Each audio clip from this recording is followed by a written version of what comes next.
Oke, Assalamualaikum warahmatullahi wabarakatuh. Shalom, Om Swastiastu, Namo Buddhaya, salam kebajikan bagi kita semua. Selamat datang di acara webinar pada hari ini, parents. Izinkan saya memperkenalkan diri. Nama saya Ermalia Putri, atau yang biasa disapa dengan Miss Lia, yang akan menjadi moderator pada hari ini. Oke, aku mau nyapa dulu nih parents yang sudah hadir di ruangan Zoom. Parents apa kabar hari ini? Gimana nih kabarnya setelah Lebaran?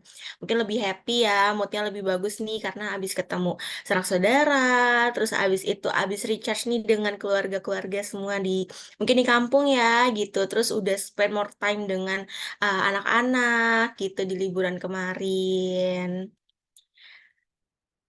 Nah, mungkin ada nih yang mau sapa-sapa di kolom komentar, boleh banget.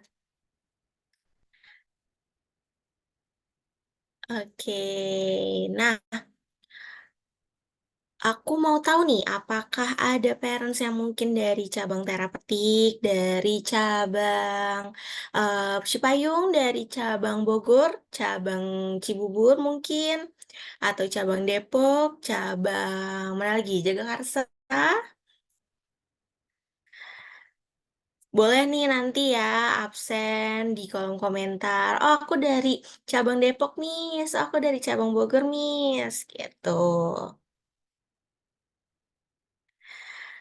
Oke.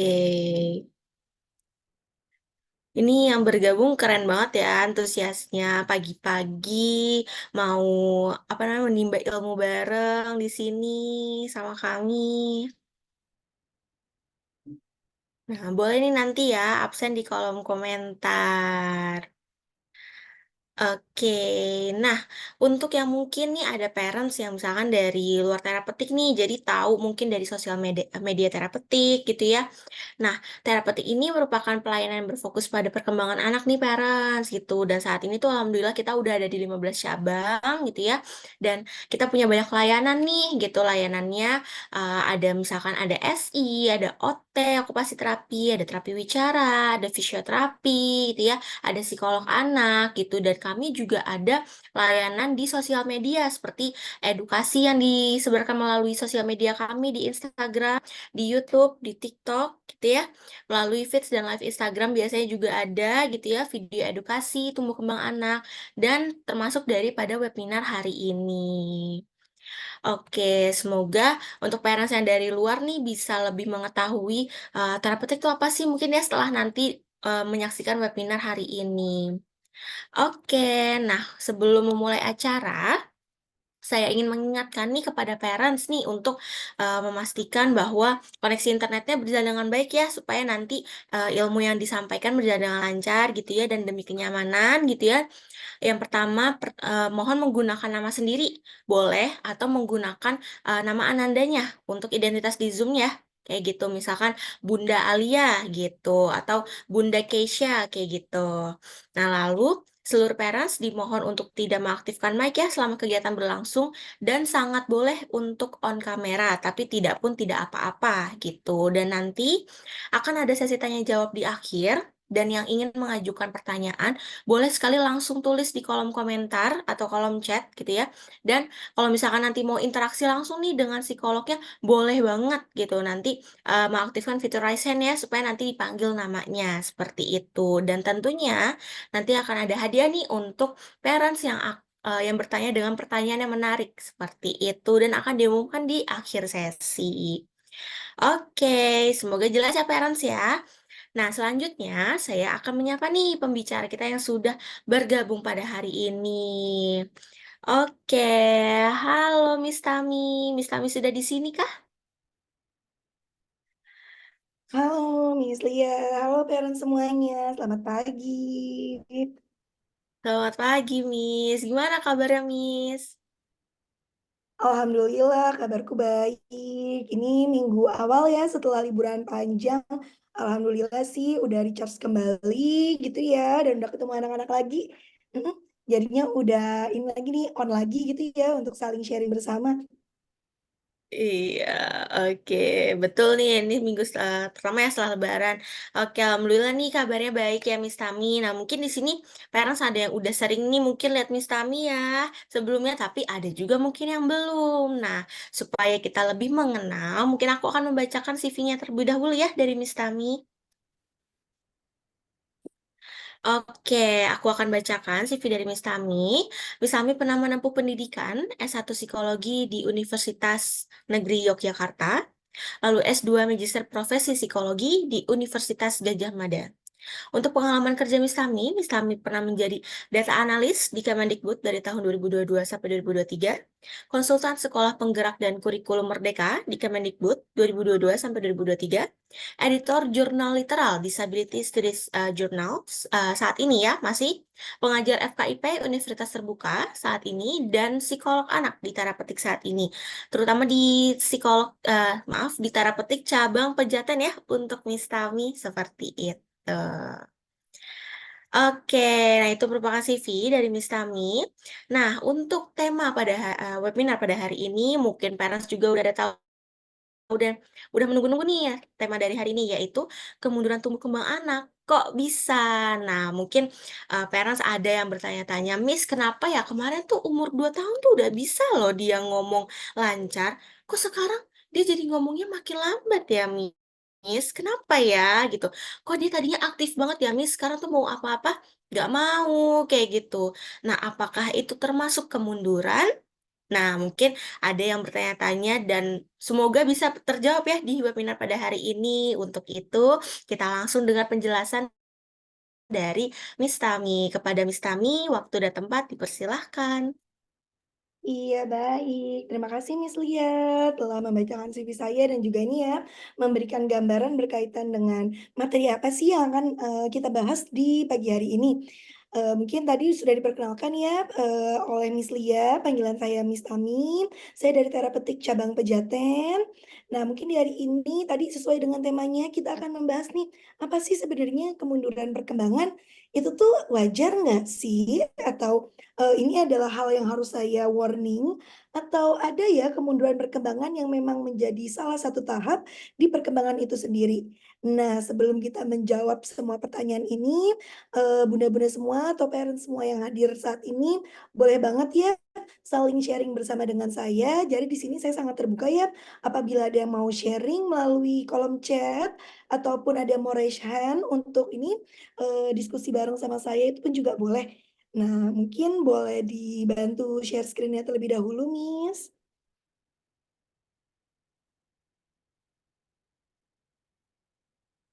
Oke, terima kasih, Miss. Mungkin boleh next, Miss. Nah, sekarang mungkin sebelum kita mengawali nih, parents semua, kita mau diskusi dikit nih.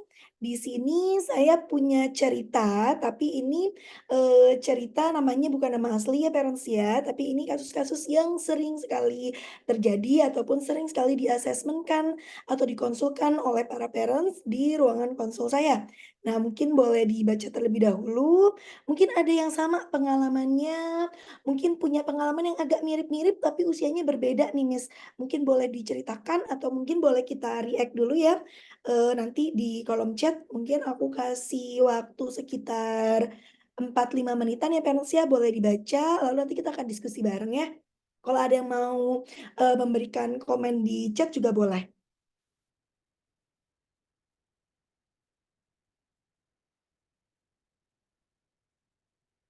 Atau mungkin ini sembari mungkin ada parents yang lagi ada di jalan, jadi, apa namanya, nggak sempet untuk baca langsung, mungkin ini aku bacakan juga kali ya, ini apa namanya, diskusi singkat kita.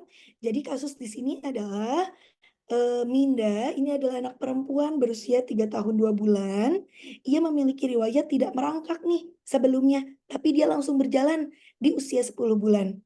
Nah, saat ini di usianya yang sudah 3 tahun, dia cenderung menjadi pemilih saat makan. Jadi makannya picky eater atau pilih-pilih. Terus juga jadi lebih sensitif atau mudah marah dan juga akan lebih sulit untuk bergaul dengan teman sebayanya. Nah, sebelumnya Minda ini sudah mampu nih merangkai kata menjadi kalimat untuk berkomunikasi dengan lingkungan sekitarnya. Nah, cuman di belakangan ini, dia jadi tadi setiap mau meminta sesuatu atau mengkomunikasikan hal yang dibutuhkan, dia cuman ini, memberikan kata-katanya atau memverbalkannya hanya 2 suku kata maaf, 2 kata berdampingan, seperti itu.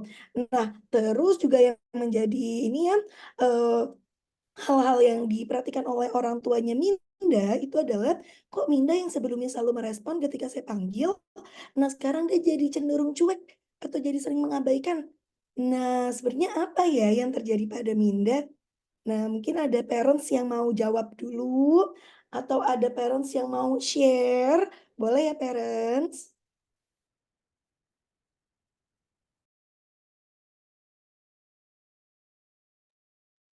Ayo boleh nih parents, kalau misalnya ada yang mau berpendapat, di sini nggak ada, kata salah ya, di sini semua boleh nih berpendapat gitu, atau mungkin ada yang mau share juga pengalaman anaknya mungkin, gitu ya, sangat terbuka.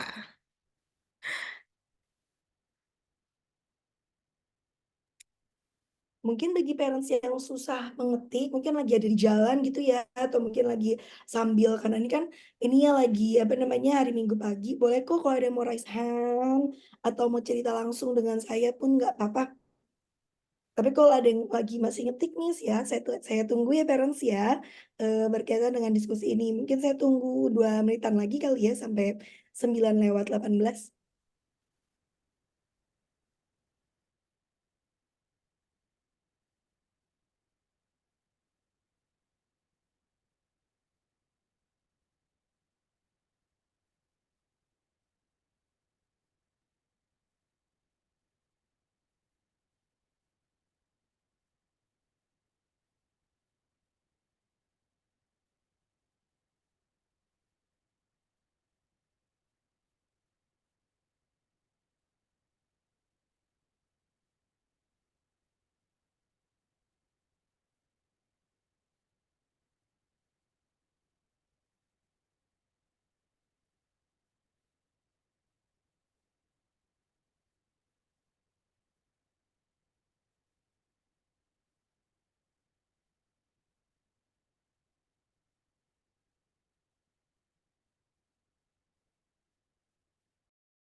Wah, sepertinya parents-nya masih pada malu-malu mungkin ya, atau mungkin juga masih kayak, "Oh, apa ya, Mi? Saya juga mau apa namanya, merasakan hal yang sama, cuman saya belum mendapatkan jawaban, makanya kita mau belajar bareng-bareng nih di webinar hari ini." Seperti itu. Nah, mungkin ini, diskusi pengawalan ini mungkin juga ini ya, jadi ada bayangan berkaitan dengan sebenarnya ada nggak sih kemunduran tumbuh kembang pada anak. Nah, tadi kalau dari diskusi ini nih parents, berarti kan kita bisa lihat ya, Minda yang sebelumnya pernah mampu mengucapkan kata menjadi kalimat yang panjang untuk, ini ya menyampaikan keinginannya, ini jadi mundur nih. Jadinya sekarang kalau minta sesuatu cuman, 2 kata berdampingan aja, misalnya mau makan, mau pergi, yang sebelumnya dia sudah bisa lebih panjang, misalnya, "Minda mau makan ayam goreng," atau, "Minda mau makan sama mama." Nah ini jadi lebih singkat nih setiap, apa, menjawab atau merespon dari komunikasi dua arahnya. Nah, selanjutnya juga ia juga jadi lebih sulit untuk merespon ketika dipanggil, atau cenderung biasanya kalau kata parents tuh, anak saya jadi cenderung lebih cuek, Miss. Jadinya dia hanya fokus terhadap apa yang sedang dia lakukan, atau ya udah dia mengabaikan aja kalau mungkin dia lagi ada mainan atau ada makanan, ya dia akan, diam aja atau tidak memberikan kontak mata ataupun merespon atau menoleh kepada orang yang memanggil dirinya, seperti itu. Nah, jadi ada beberapa titik-titik nih ya, Moms, yang sebelumnya Minda mampu lakukan, jadi nggak mampu nih untuk melakukan. Nah, terus juga pernah ada riwayat kalau, oh dia sebelumnya nggak merangkak, Miss. Cuman jalannya cepet, 10 bulan udah berjalan, seperti itu. Nah, ini nanti yang kita jadikan, poin-poin utama ya parents ya, jadi nanti kita inget-inget nih, di materi selanjutnya nanti akan saya jelaskan lebih lanjut. Mungkin boleh di next, Miss.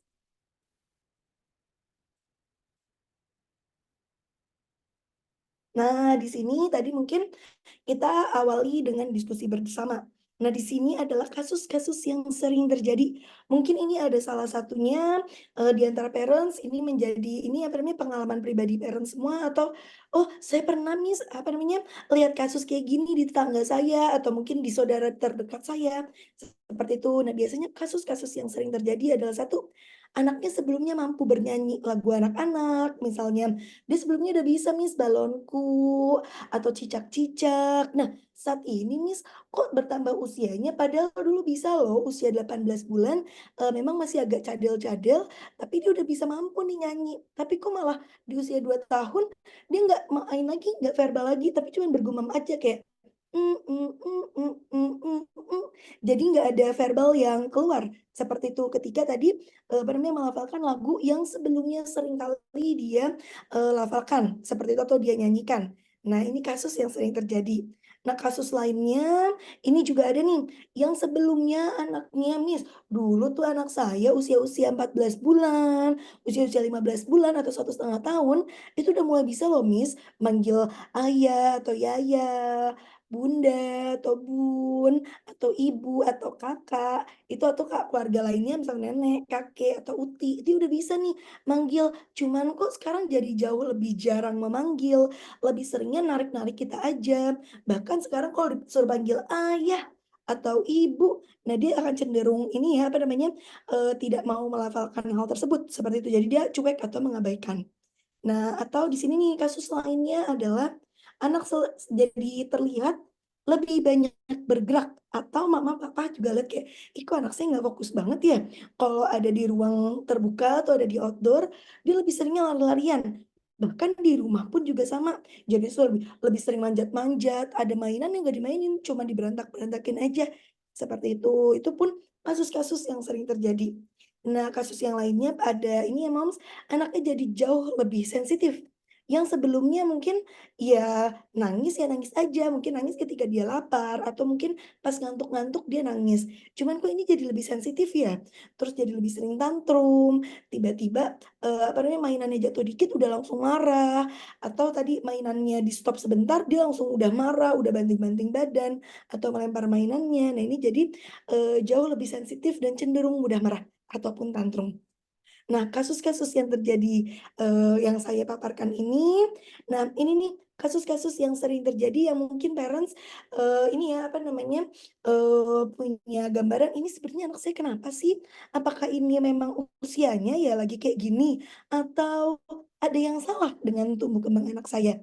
Nah, dari kasus-kasus yang sering terjadi ini, mungkin para parents boleh merefleksikannya terlebih dahulu ya.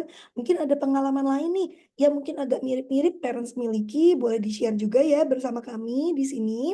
Nanti biar kita juga, apa namanya, bisa saling, apa, memahami antar satu sama lain dan saya juga bisa memberi arahan nih, bagaimana sih caranya handling atau ini, menangani anak-anak dengan kasus-kasus seperti ini. Nah, mungkin boleh di-next, Miss.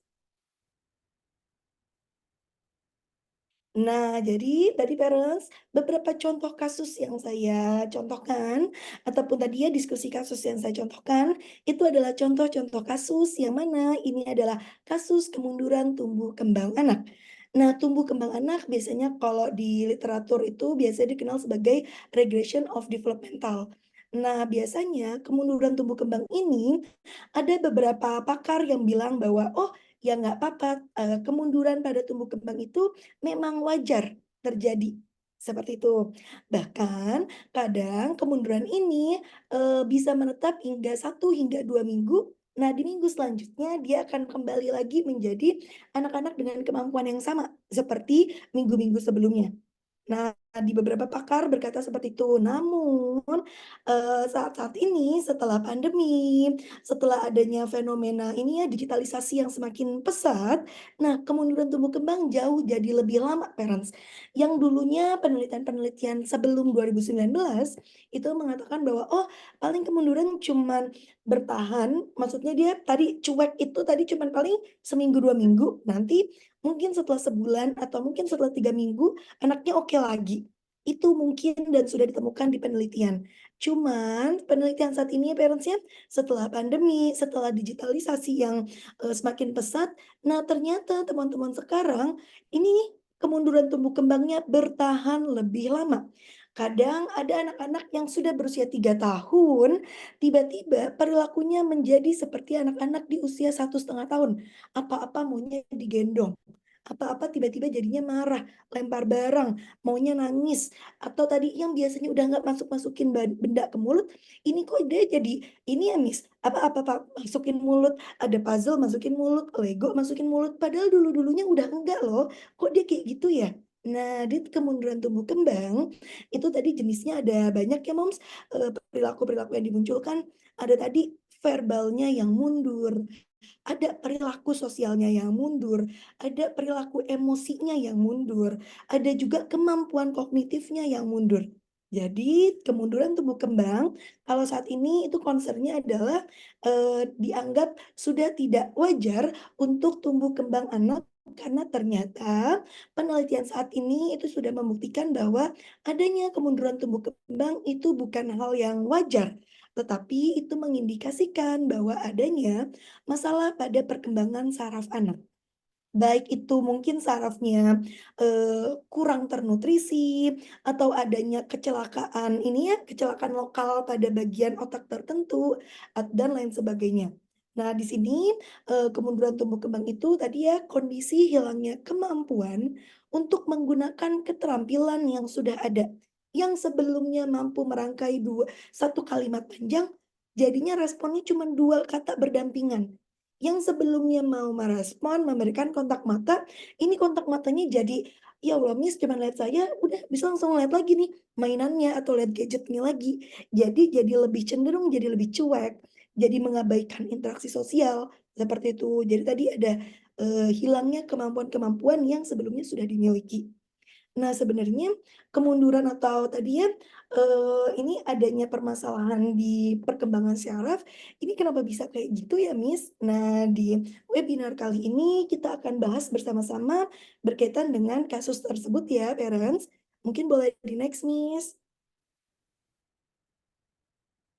Nah, di sini parents, sebelum saya ini ya, apa namanya, menjelaskan lebih lanjut seperti itu, ini akan saya, berikan poin-poin utama terlebih dahulu untuk dipahami oleh para parents. Jadi mungkin parents yang pernah asesmen dengan saya ataupun, pernah asesmen dengan psikolog lainnya di cabang-cabangnya terapeutik, mungkin juga udah diberi ini ya, pemahaman bahwa moms atau parents, proses tumbuh kembang manusia itu ada di 5 titik perkembangan utama.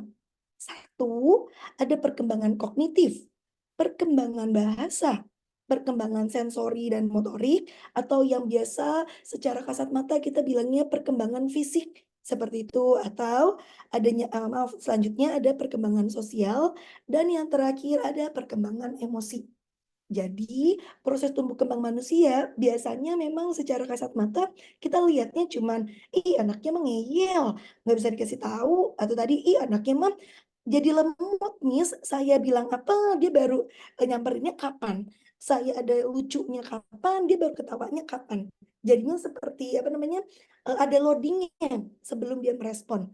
Nah, ini biasanya parents-parents selalu aja, apa namanya, mengaitkannya terhadap satu perkembangan, yaitu, "Ih, jangan-jangan tuh emang ya, apa namanya, otaknya anak saya nggak berkembang secara sempurna atau tidak berkembang secara umumnya seperti anak-anak, seusianya." Seperti itu. Jadi biasanya hanya menyasar pada perkembangan kognitif saja. Padahal proses tumbuh kembang ada di 5 titik. Nah, 5 titik ini kalau ada satu yang terhambat, 4 lainnya akan berdampak. Jadi mereka ini berjalan beriringan dan saling, bukan bantu-membantu, tapi saling melengkapi satu sama lainnya. Jadi kalau ada yang satunya mundur, yang lain pun akan mundur.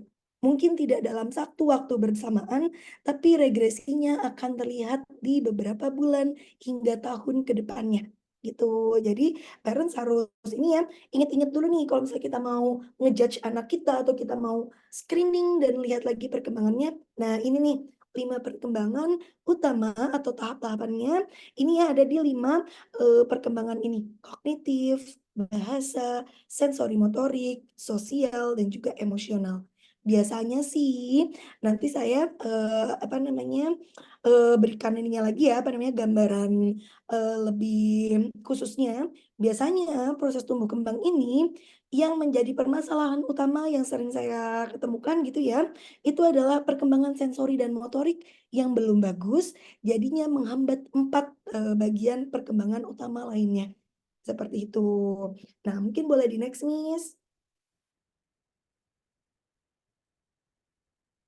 Nah, di sini mungkin akan saya perlihatkan ya, Pam, ya. Di sini adalah dinamika tumbuh kembang pada manusia. Nah, di sini mungkin mom semua yang sudah melakukan asesmen atau di cabangnya ada poster ini mungkin udah sering lihat, ini poster apa ya? Ada banyak tulisannya, bergambar seperti piramida, ini sebenarnya apa sih? Seperti itu ya, parents ya. Nah, dinamika tumbuh kembangnya manusia ini itu adalah dinamika tadi, 5 perkembangan utama tersebut. Kita bisa lihat di bawah itu ada sensori dan juga sensori motor sebagai, apa ya namanya, pondasi awal, setelah, central nervous system itu terbentuk. CNS atau central nervous system itu sudah dimiliki oleh seluruh anak semenjak dia ada di dalam kandungan kita. Semenjak dia trimester 1 itu sudah terbentuk CNS-nya. Jadi kalau CNS-nya itu bermasalah, yang menyebabkan ada permasalahan-permasalahan selanjutnya biasanya itu disebabkan oleh permasalahan saat kehamilan. Seperti anak-anak dengan ASD, anak-anak dengan ADHD, atau permasalahan sindrom-sindrom lainnya, itu biasanya CNS duluan yang, ada permasalahan utamanya, seperti itu. Nah, baru nih kalau anak-anak yang CNS-nya aman, atau tidak ada kendala seperti itu ya selama masa kehamilan dan kelahiran, biasanya sensori dan sensori motornya itu oke. Cuman kita sebagai orang awam dan juga sebagai ibu muda kan kadang juga perlu banyak belajar ya. Jadinya kadang kita kurang stimulasi, kadang kita juga, nggak aware terhadap tahap-tahap apa yang dibutuhkan oleh anak. Nah ini nih yang biasanya ketika dia nggak diberikan stimulus ataupun input yang sesuai, nah tugas-tugas atau PR-PR dari perkembangan ini akan selalu dibawa oleh anak hingga perkembangan cognition atau perkembangan kognisi, seperti itu. Jadi ini ya parents ya, di 5 tumbuh kembang anak ini yang terjadi pada anak. Jadinya kalau parents nanya, "Oh, kok anak saya nggak bisa bicara malah di SI atau sensori integrasi? Kenapa Miss? Kan anak saya bisa bermain, walaupun mainnya sendiri." Nah, permasalahannya bukan di situ ya parents ya. Permasalahan utamanya adalah kenapa anak mama dan papa belum mampu memverbalisasi seperti anak usianya? Ya tadi parents, salah satu faktor utamanya adalah sensori motoriknya belum matang sesuai dengan usia dan masih banyak PR-PR tumbuh kembang yang akan kita matangkan melalui SI atau sensori integrasi. Atau kadang SI-nya udah mulai oke, tapi keperilakuannya, cara dia meregulasi diri, regulasi emosi, itu sama sekali belum mampu terregulasi dengan baik oleh diri anak. Nah, ini nanti masuknya di terapi perilaku, seperti itu. Jadi sebelum dia mampu berbicara, sebelum kita apa ya namanya, dealing atau sebelum kita membenahi si, hambatan perkembangan bahasa, itu kita benahi dulu nih dasar-dasarnya, seperti itu. Nah, mungkin parents di sini tadi ngelihat, "Miss, terus kita bisa nggak ngebenerin itu yang namanya central nervous system, si CNS ini?" CNS itu parents hingga saat ini CNS belum mampu belum dapat dibenahi atau kita sembuhkan terhadap beberapa ini ya, apa namanya, gangguan-gangguan tumbuh kembang yang terjadi seperti di autism, ADHD, itu CNS yang menjadi permasalahan utama, atau nantinya akan mempengaruhi perkembangan syaraf. Nah ini sampai saat ini belum ada teknik ataupun obat-obatan yang mampu membenahi CNS ini. Kalau ada obat-obatan yang bilang, "Ini anaknya minum ini pasti bisa ngomong, ini anaknya kalau minum ini pasti langsung bisa jalan Pak, Bu," atau langsung jadi bisa guling-guling pas lagi, apa namanya, proses merangkak, atau langsung bisa negakin kepalanya. Itu enggak ya parents ya, karena itu semua dibantu oleh CNS. CNS itu kalau udah ada salah satu permasalahan, biasanya yang bisa dibantu adalah dengan terapi fisik yang dibantu oleh terapis-terapis yang memang ada di bidangnya. Kalau nantinya ada vitamin syaraf, itu hanya membantu untuk menginputkan vitamin seperti kita kayak di-booster aja, cuman bukan untuk disehatkan atau disembuhkan. Sama aja kayak mama papa, pilek. Ya mama papa minum vitamin C kan untuk biar tubuh kita lebih kuat, tapi bukan menyembuhkan si pilek itu. Seperti itu. Nah, begitu pula dengan obat-obatan yang saat ini ya parents banyak dijual di luar-luaran seperti itu. Nah, mungkin boleh di next, Miss.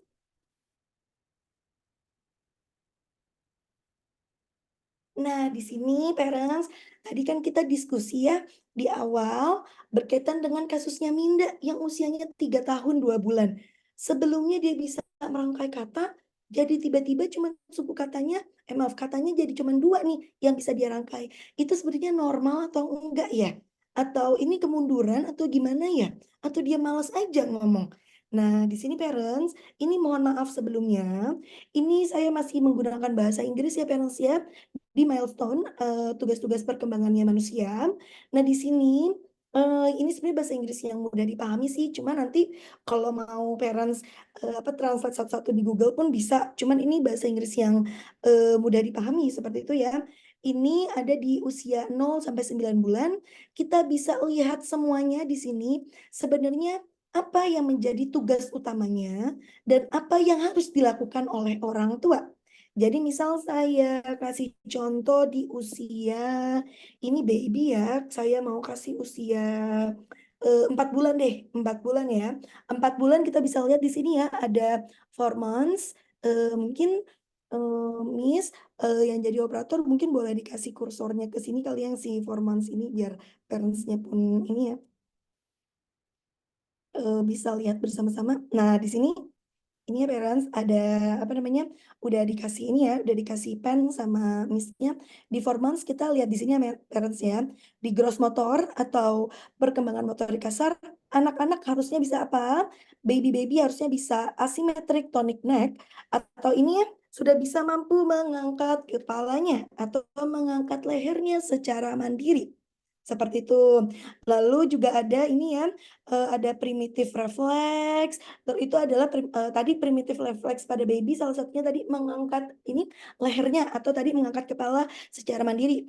Lalu juga ada lift chest in prone, itu juga ini untuk apa namanya tadi kalau kita bangun, ini kan dada kita kan membusung gini ya, atau tadi udah mulai mau ini apa namanya, dorong-dorong untuk dia ini putar balik atau apa namanya, tengkurap, seperti itu. Jadi udah ada apa namanya, keinginan-keinginan untuk, apa sih namanya, mengangkat badannya, seperti itu. Itu gross motor yang harus dimiliki oleh anak di usia 4 bulan.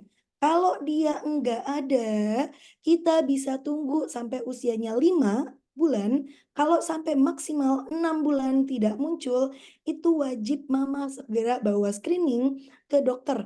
Antara ini refleksnya itu tidak berfungsi atau ada permasalahan di CNS lainnya yang mama belum pernah screening. Seperti itu. Lalu kalau di fine motor atau motorik halus, di sini ada ya bring hands together in the midline. Jadi dia kayak gini mengapit. Jadi kalau mama lihat, iya anakku udah bisa pegang dot atau anakku bisa apa namanya?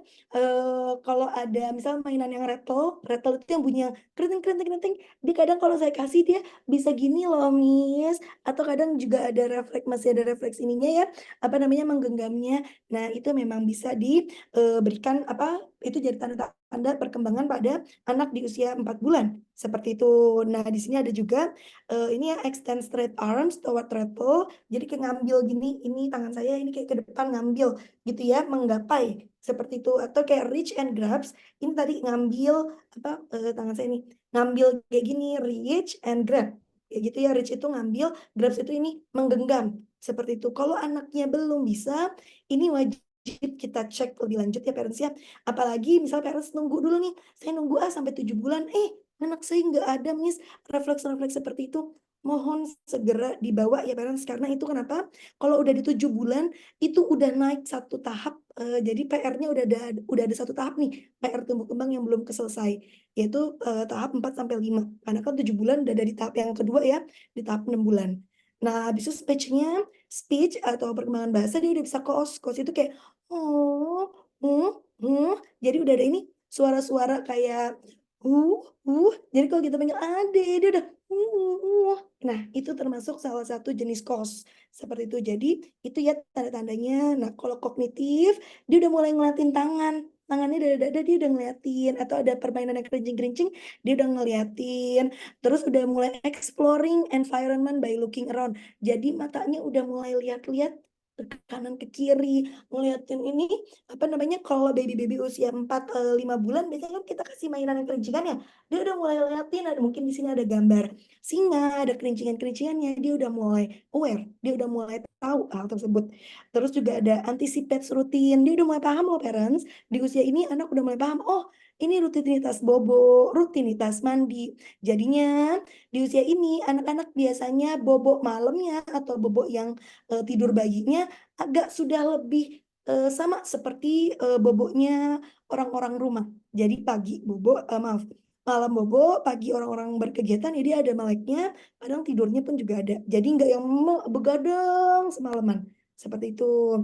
Terus juga ini udah paham bahwa ada caregiver atau ada pengasuh, jadi dia udah bisa ini paham, oh mana ya pengasuhku atau mamaku mana ya, dia udah mulai paham.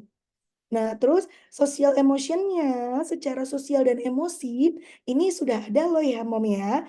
Dia akan lebih calm when spoken to, atau pick up, atau sucking and looking. Maksudnya calm atau tenang itu gini, kalau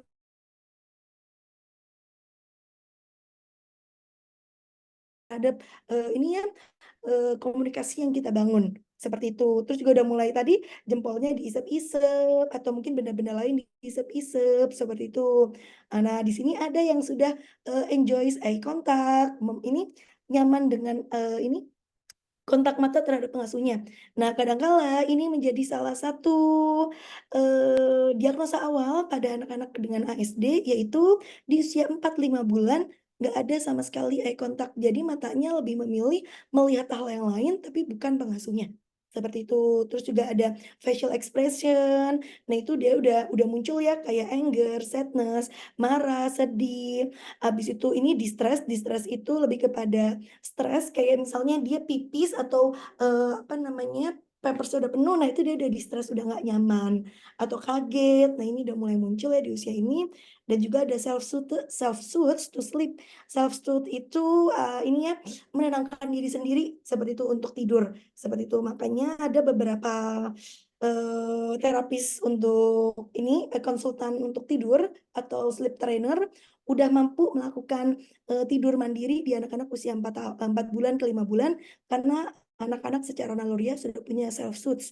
Jadi kalau di luar negeri anaknya udah dipindah nih di baby crib sendiri kayak gitu atau di kamar sendiri seperti itu karena di usia ini dia sudah mulai punya kemampuan untuk soothe atau ini ya apa namanya menenangkan diri sendiri. Itu tadi di usia 0,9 bulan. Ini saya contoh ya parents ya.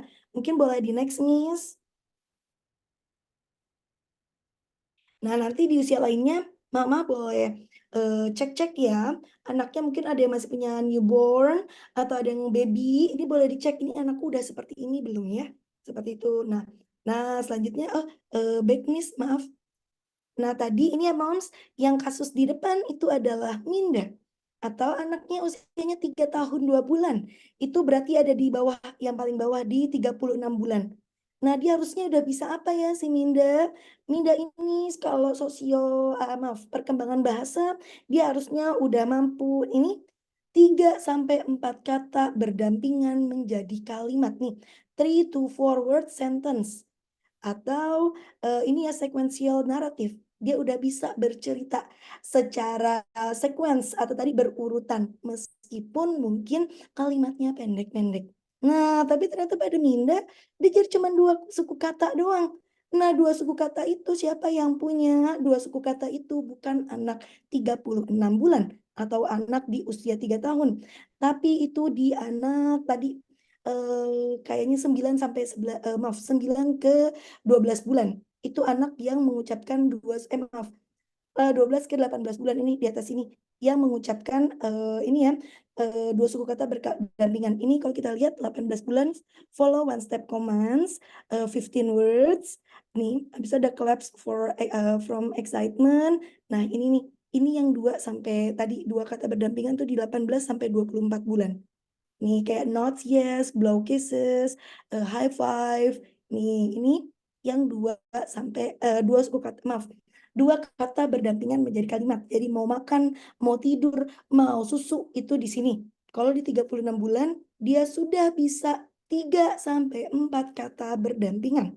Seperti itu, sudah mampu ini, apa namanya, tadi bercerita singkat, seperti itu. Jadi yang terjadi adalah anaknya si Minda itu punya kemunduran tumbuh kembang.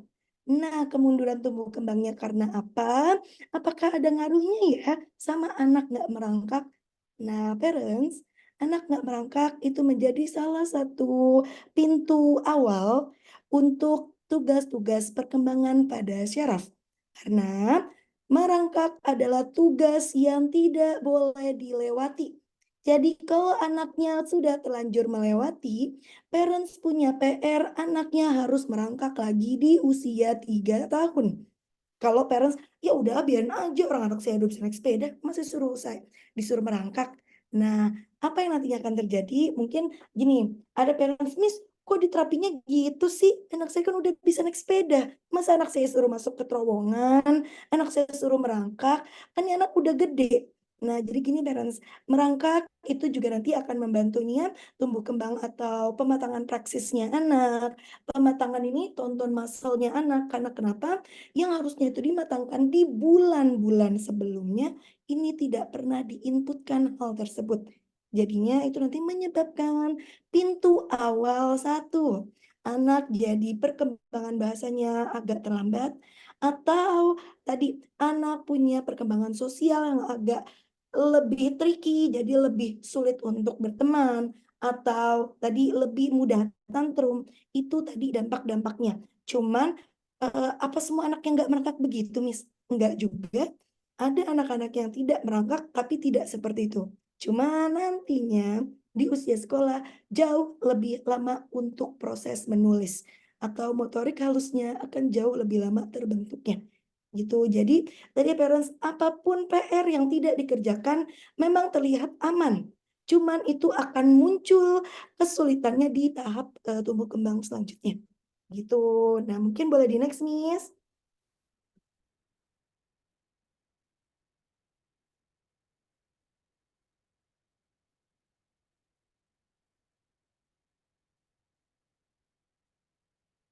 Nah, parents, ini milestone dan tugas perkembangan, ini saya menuliskan hingga usia 5 tahun ya, atau biasa dikenal sebagai golden age. Jadi parents, saya harap ini kan PPT nanti akan dibagikan ya. Ini parents boleh foto. Tadi kalau misalnya, ya HP saya nggak bisa Miss nyimpen PPT kebesaran giganya. Ini tolong tadi yang 3 itu difoto sama dilihat di anaknya. Apakah anak saya punya perilaku ini? Atau lah, kok anak saya kalau saya cek-cek kayak anak 6 bulan ya, Miss, ya? Padahal anak saya usianya mah 3 tahun, udah mau 4 tahun malah tahun ini. Ini gimana ya, Miss? Nah, berarti kita bisa lihat ya, ada gap usia yang panjang nih. Nah, PR gap usia ini yang nantinya harus kita berikan yang namanya terapi-terapi tumbuh kembang yang dibutuhkan oleh anak. Seperti itu. Karena kenapa? Tadi parents, semua PR yang tidak dikerjakan itu akan selalu ditagih sama tubuhnya anak. Jadi mungkin mundurnya nggak saat ini, tapi mungkin mundurnya nanti. Jadi susah berhitung, susah membaca, susah apa namanya menulis, atau ketika udah besar anaknya jauh jadi lebih kikuk. Kikuk itu apa ya, kikuk tuh bahasa Indonesia, jadi lebih kayak, deg-degan, takut gitu ya di lingkungan sosial, atau ketika proses pra-remajanya atau pubertasnya, kok malah jadi mundurnya, dia jadi pemalu banget, atau kok, ih biasanya dia nggak berani seperti itu, tapi kok jadinya seperti itu. Itu bisa muncul. Jadi parents, tubuh manusia itu unik, jadi nggak selalu kita merasa aman dengan tidak mengerjakan PR tumbuh kembang, karena PR tumbuh kembang selalu diminta oleh tubuh untuk penyelesaiannya. Gitu. Mungkin boleh di-next ya, Miss. Nah, tadi ya parents, ini kan tadi kita bahas nih kemunduran tumbuh kembang. Tadi contohnya yang sudah saya kasih contoh ya. Oh, dia punya kemampuannya, tidak sama seperti usia 3 tahun, tapi ternyata sama seperti usia anak 18 hingga 24 bulan. Oh, ini ada kemunduran tumbuh kembang. Nah, cuman kadang gini, ada parents juga yang datang, "Miss, kata dokter, anak saya GDD atau Global Developmental Delay. Karena anak saya belum bisa jalan sama belum bisa ngomong." Kayak gitu. Nah, ini benar nggak ya, Miss? Tapi saya juga masih cari second opinion sih. gitu. Nah, di sini, kita akan bahas bareng-bareng ya, Moms, ya. Yang mana yang namanya normal, yang mana yang namanya kemunduran, yang mana yang namanya GDD atau stagnan, atau ada yang namanya regresi. Tadi ya kemunduran itu kan regresi. Kita lihat di sini, Moms, di kurvanya, kalau normal kan ya, bertambahnya usia atau chronological age, developmental age-nya kan juga akan naik. Jadi, setara, ini yang normal, yang paling atas. Oh, kalau ada illness trauma, dia kadang ada mundurnya dikit, tapi dia tetap bakal ada di titik yang sama seperti normal. Illness trauma ini, gini Moms, kalau di dunia saintifik, trauma itu bukan trauma yang seperti kita pahami. Jadi kalau kita kan trauma itu loh Miss, misalnya orang tuanya meninggal, trauma. Atau, ini anaknya dikagetin, trauma. Itu bukan ya parents ya, itu bukan trauma. Trauma yang kita maksud di scientific, literatur, trauma itu adalah adanya kejadian-kejadian besar yang mempengaruhi tumbuh kembang. Misal, kalau anaknya cuma nangis-nangis habis itu nggak mau terapi, itu namanya bukan trauma parents ya, itu namanya proses adaptasi. Kalau trauma itu nantinya udah habis nangis-nangis, habis itu yang sebelumnya bisa jalan, jadi nggak bisa jalan. Yang sebelumnya tidurnya bagus, ini anaknya jadi pusing mulu, demam mulu berhari-hari. Itu bisa jadi ada illness trauma, seperti itu. Jadi illness trauma biasanya, kerusakannya utamanya di mana? Di CNS tadi, yang paling bawah. Pondasi si CNS itu dia ada permasalahan jadinya adanya illness trauma. Nah, itu ya parents ya, trauma di literatur jurnal, dimaksudnya trauma tuh itu. Jadi bukan trauma takut sama hantu, trauma takut sama ini, itu bukan trauma ya. Nah, selanjutnya kalau GDD atau ya tadi, kalau kata dokter Miss, kalau udah 2 pertumbuhan yang telat itu GDD. Nah, jadi GDD itu lebih besar daripada itu ya parents ya. GDD kita bisa lihat ya parents, chronological age-nya naik. Juga naik ya, ini lihat ya kalau dia sama normal, dia naik, sama-sama naik. Cuman lihat di developmental age-nya, dia nggak naik pesat, ya dia naiknya lambat. Itu namanya GDD. GDD itu permasalahannya utamanya di mana? Di pembentukan sel tubuh manusia. Jadi sel yang harusnya regenerasi atau tumbuh kembali atau jadi muda lagi dalam waktu 24 jam, anak-anak dengan GDD bisa jauh lebih lama, mungkin 36 jam, mungkin 48 jam baru regenerasi, jadinya tumbuh kembangnya lama. Dia akan mencapai kemampuan 36 bulan, tapi nanti kalau usianya udah misalnya 48 bulan. Jadi kan lama ya waktu delaynya. Itu yang terjadi pada anak-anak dengan GDD. Cuman GDD ini parents, ini di Indonesia sendiri, itu belum ada ya alat pengukurannya. Maksud saya alat pengukurannya itu adalah, apa sih namanya, alat kedokteran yang, tadi mengukur, oh ini selnya kapan dia terbentuknya, kapan dia regenerasinya, itu belum ada di Indonesia. Jadi biasanya kalau pasien-pasien saya, itu akan saya sarankan kalau mama mau mau yakin ini anaknya GDD atau enggak, ini nggak bisa dilihat kasat mata, karena GDD cuman bisa dilihat dari, tes secara ini ya, secara kedokteran, itu bisanya dilihat paling dekat ke Singapura, atau kita biasanya di RS Cipto, di Rumah Sakit Cipto, kita ambil darah, nanti darah kita dikirim ke Singapura, paling dekat lagi ke Australia, atau yang paling jauh biasanya paling dikenal itu ke Jerman. Jadi nanti kita lihat, oh ini anaknya, delay-nya berapa lama, ini akan normal di usia berapa, itu nanti kelihatan. Tapi kalau di Indonesia sendiri ini belum ada ya parents ya, apalagi kalau parents yang datang ke dokter, baru lihat 5 menit, oh ini anaknya GDD. Itu mungkin 80% anaknya bukan GDD, tapi gangguan yang lain. Kayak gitu. Atau di sini ada yang stagnan. Stagnan sama GDD sama nggak, Miss? Biasanya enggak, parents. Stagnan biasanya CNS-nya ada yang rusak. Ini perkembangan kognitifnya juga biasanya menjadi poin utama yang menyebabkan dia stagnan. Kayak gitu. Atau tadi regression, regression adanya kemunduran. Kemunduran tadi kita belum bahas penyebabnya, tapi nanti saya akan jelaskan penyebabnya apa. Nah, boleh di next ya, Miss. Nah, di sini penyebab kemunduran tumbuh kembang itu ada banyak ya, parents ya. Nah, di sini saya, apa namanya, menampilkan di, poin-poin utamanya aja. Pertama, ada penyebabnya adalah neurologis. Neurologis adalah perkembangan saraf yang berbeda atau perkembangan adanya permasalahan pada tumbuh kembang syarafnya. Tadi CNS-nya bermasalah atau proses perkembangan syarafnya bermasalah, itu ada di penyebab di neurologis. atau di pola asuh, pola asuh kok bisa Miss menyebabkan kemunduran tumbuh kembang? Jelas bisa. Karena kenapa? Beda pola asuh antara mama dan nenek itu menyebabkan tadi adanya regresi usia pada anak.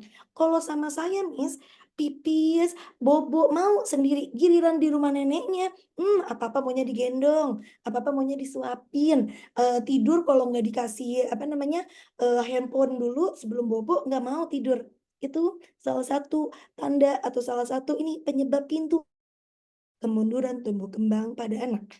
Pola asuh yang berbeda itu menjadi salah satu faktor dan saat ini faktor terbesar ya parents ya. Jadi dulu faktor terbesar itu neurologis. Cuman penelitian-penelitian saat ini ternyata bukan ini yang menyebabkan kemunduran tumbuh kembang. Ternyata tren pengasuhan berbeda sama zaman dulu.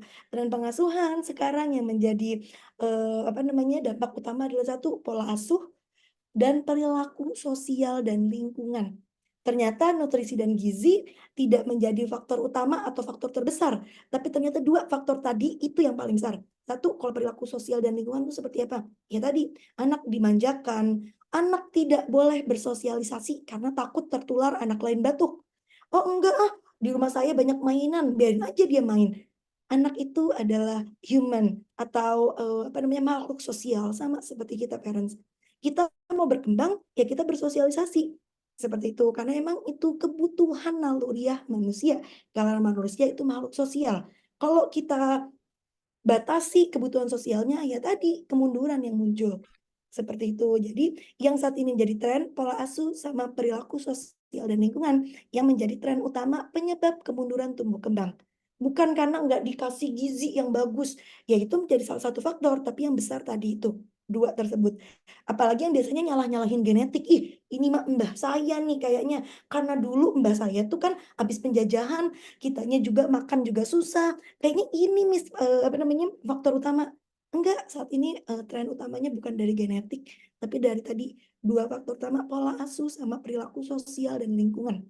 Itu yang menjadi faktor utama. Ada nutrisi dan gizi itu biasanya prahamil atau setelah melahirkan itu jadi faktor, tapi saat ini nggak jadi tren utama, karena di Indonesia sendiri pun juga, nutrisi dan gizi juga ya kalau saya bilang baik, ya ini sudah cukup baik dibandingkan di tahun-tahun, sebelumnya atau tahun-tahun 90-an, seperti itu. Lalu di sini ada juga parents, di case-case khusus itu ada kecelakaan pada bagian kepala.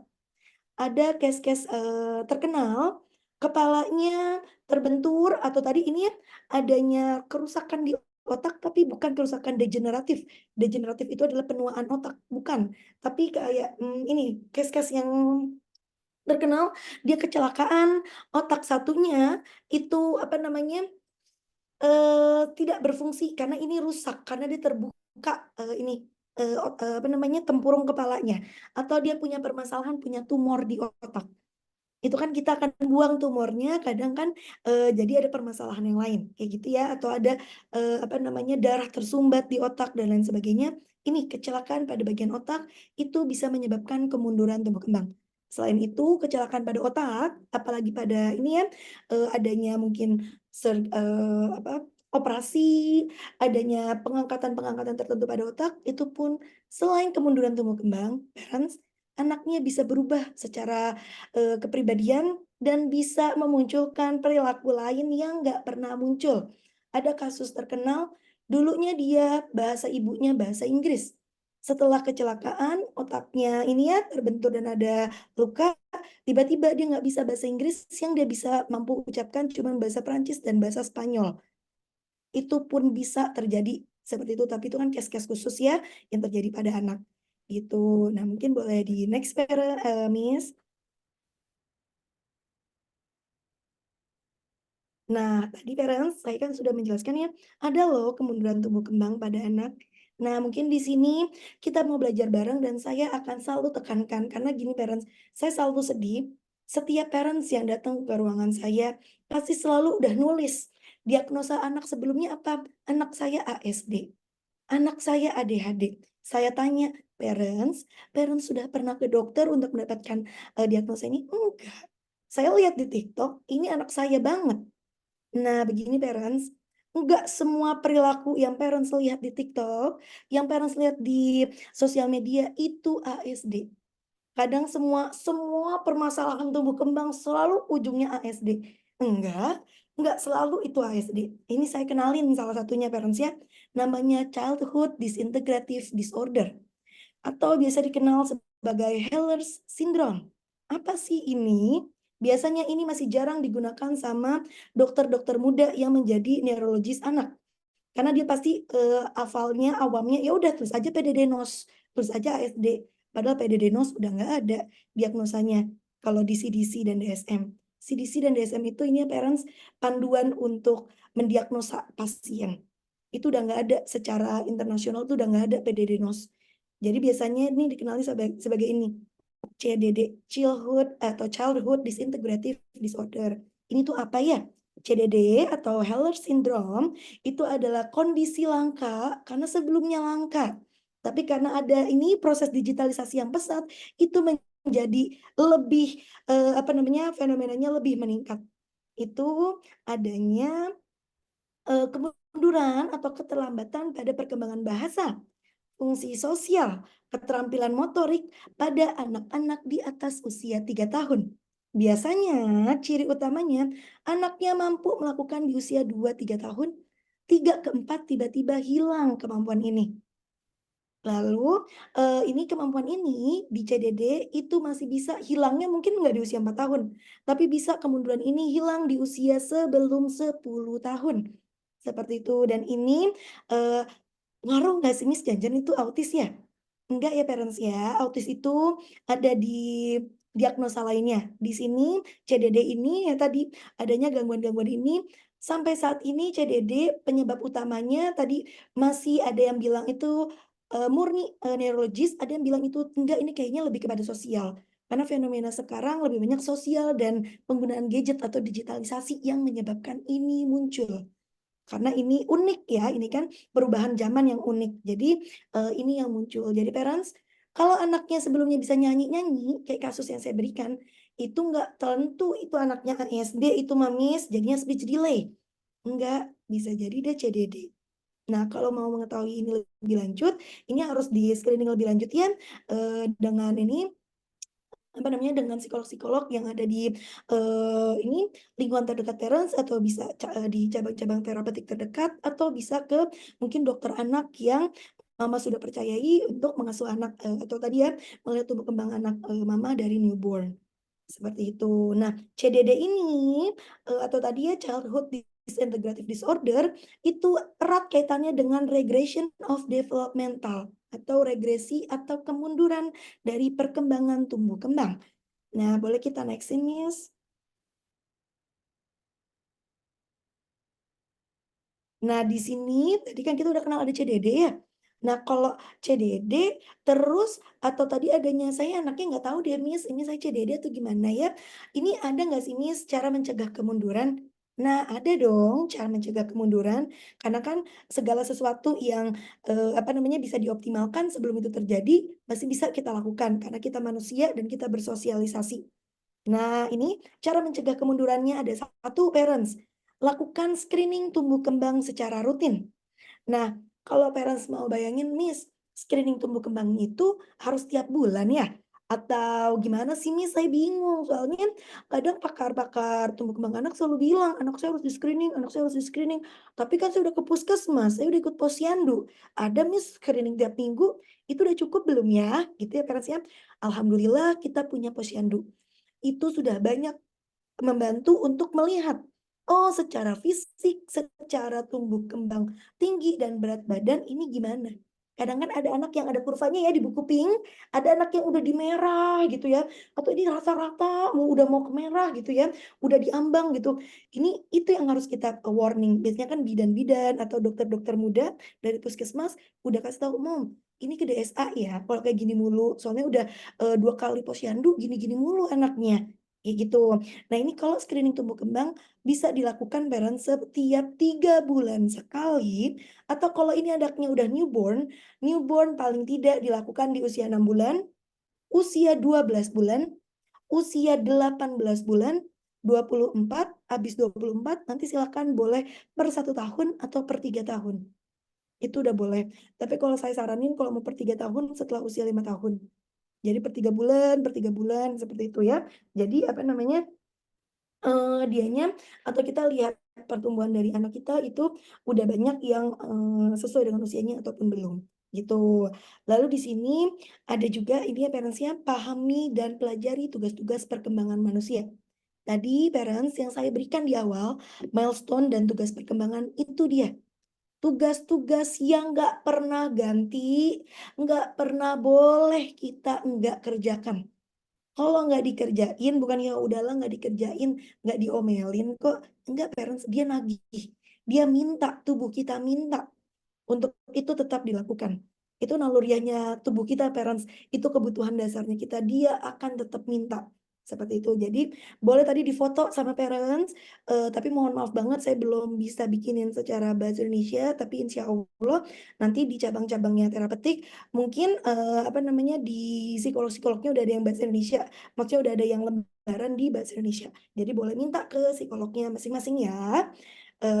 Lalu di sini cara mencegahnya apa? Boleh diberikan stimulus yang sesuai dengan usia.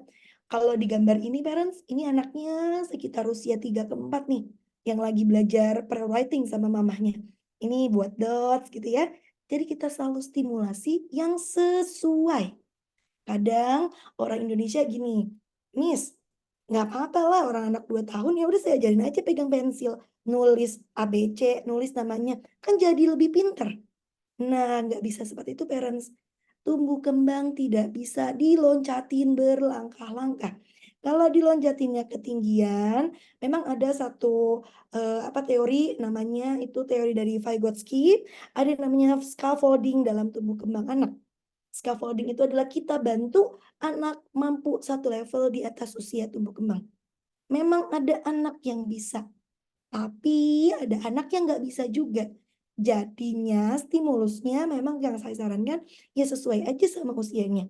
Kalau dia usianya 9 bulan, ya kita treatment atau kita stimulus dengan sensory play. Nggak usah buru-buru disuruh tuh apa namanya, anaknya udah pegangin pensil, udah pegangin sendok. Ya mungkin kalau sendok untuk pramakan, tapi kalau pensil ya memang belum memang saatnya.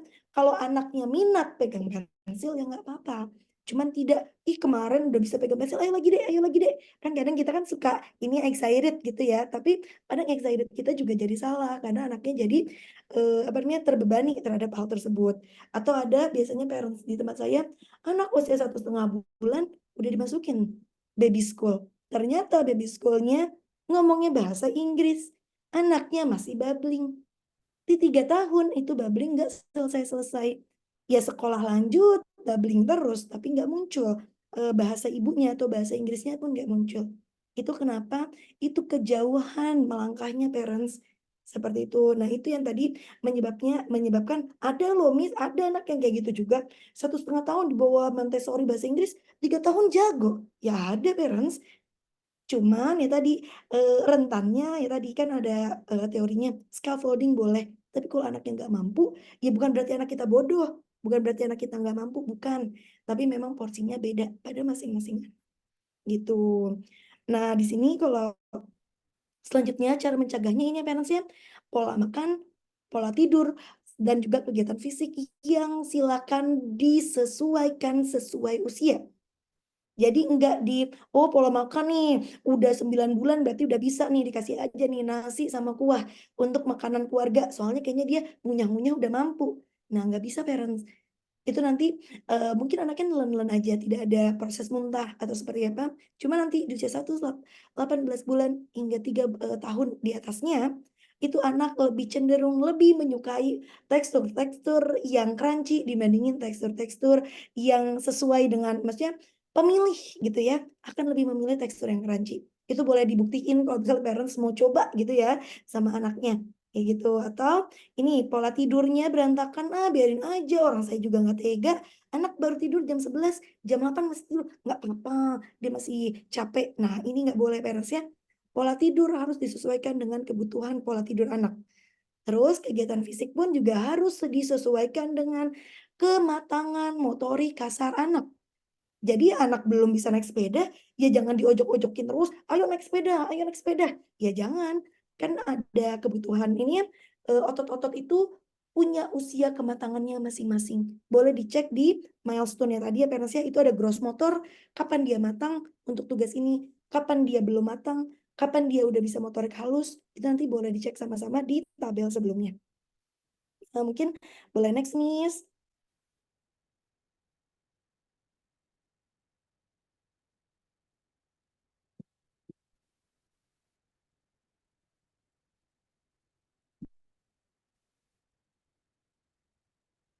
Nah, di sini mungkin para parents di sini kayak, "Miss, saya udah terlanjur karena sebelumnya anak saya yang ngasuh mertua saya, atau sebelumnya yang mengasuh itu ada ibu saya sendiri. Kan ibu saya juga udah tua, jadi nggak paham nih yang begini-beginian."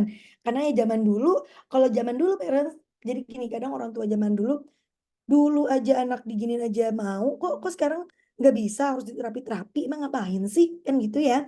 Nah, zaman dulu orang-orang belum ada digitalisasi, apa-apa orang keluar rumah, apa-apa langsung ada sosialisasi, semua-semua satu anak lahir, satu komplek yang ribet. Jadi yang ini bisa jadi tantenya, yang ini nanti, wah ibunya mandi, ada yang ngasuh, ibunya ini ada yang ngasuh, semua jadi satu anak itu jadi anak satu lingkungan, kayak gitu. Nah, kalau sekarang kan budayanya berganti. Meskipun kita masih, budaya berkelompok, cuman saat ini, apa namanya, fenomenanya orang tua lebih jauh lebih banyaknya di rumah. Ya udah di rumah aja, apalagi semenjak Covid. Nah, semenjak pandemi kita lebih banyak melakukan segala sesuatunya di rumah. Ya udah, kalau anak mau main nggak usah ke playground, kita buatin aja nih, kamar kita ganti jadi ruangan playground. Banyak parents yang melakukan hal seperti itu. Atau ya udah nanti ini ruangan atas aja nih, kita buatin jadi ruangan outdoor. Banyak parents seperti itu. Jadi tadi menghambat itu berkembangnya. Jadi kalau misalnya para mertua kita atau para ibu-ibu kita yang dulu Wow, di dagingnya, Masya Allah. usia sebelumnya. Nah, ini nih ya menjadi apa nih perbedaannya. Nah, di sini parents cara mengatasinya kalau sudah terlanjur anaknya tadi seperti itu, Miss. Gimana ya, Miss, caranya?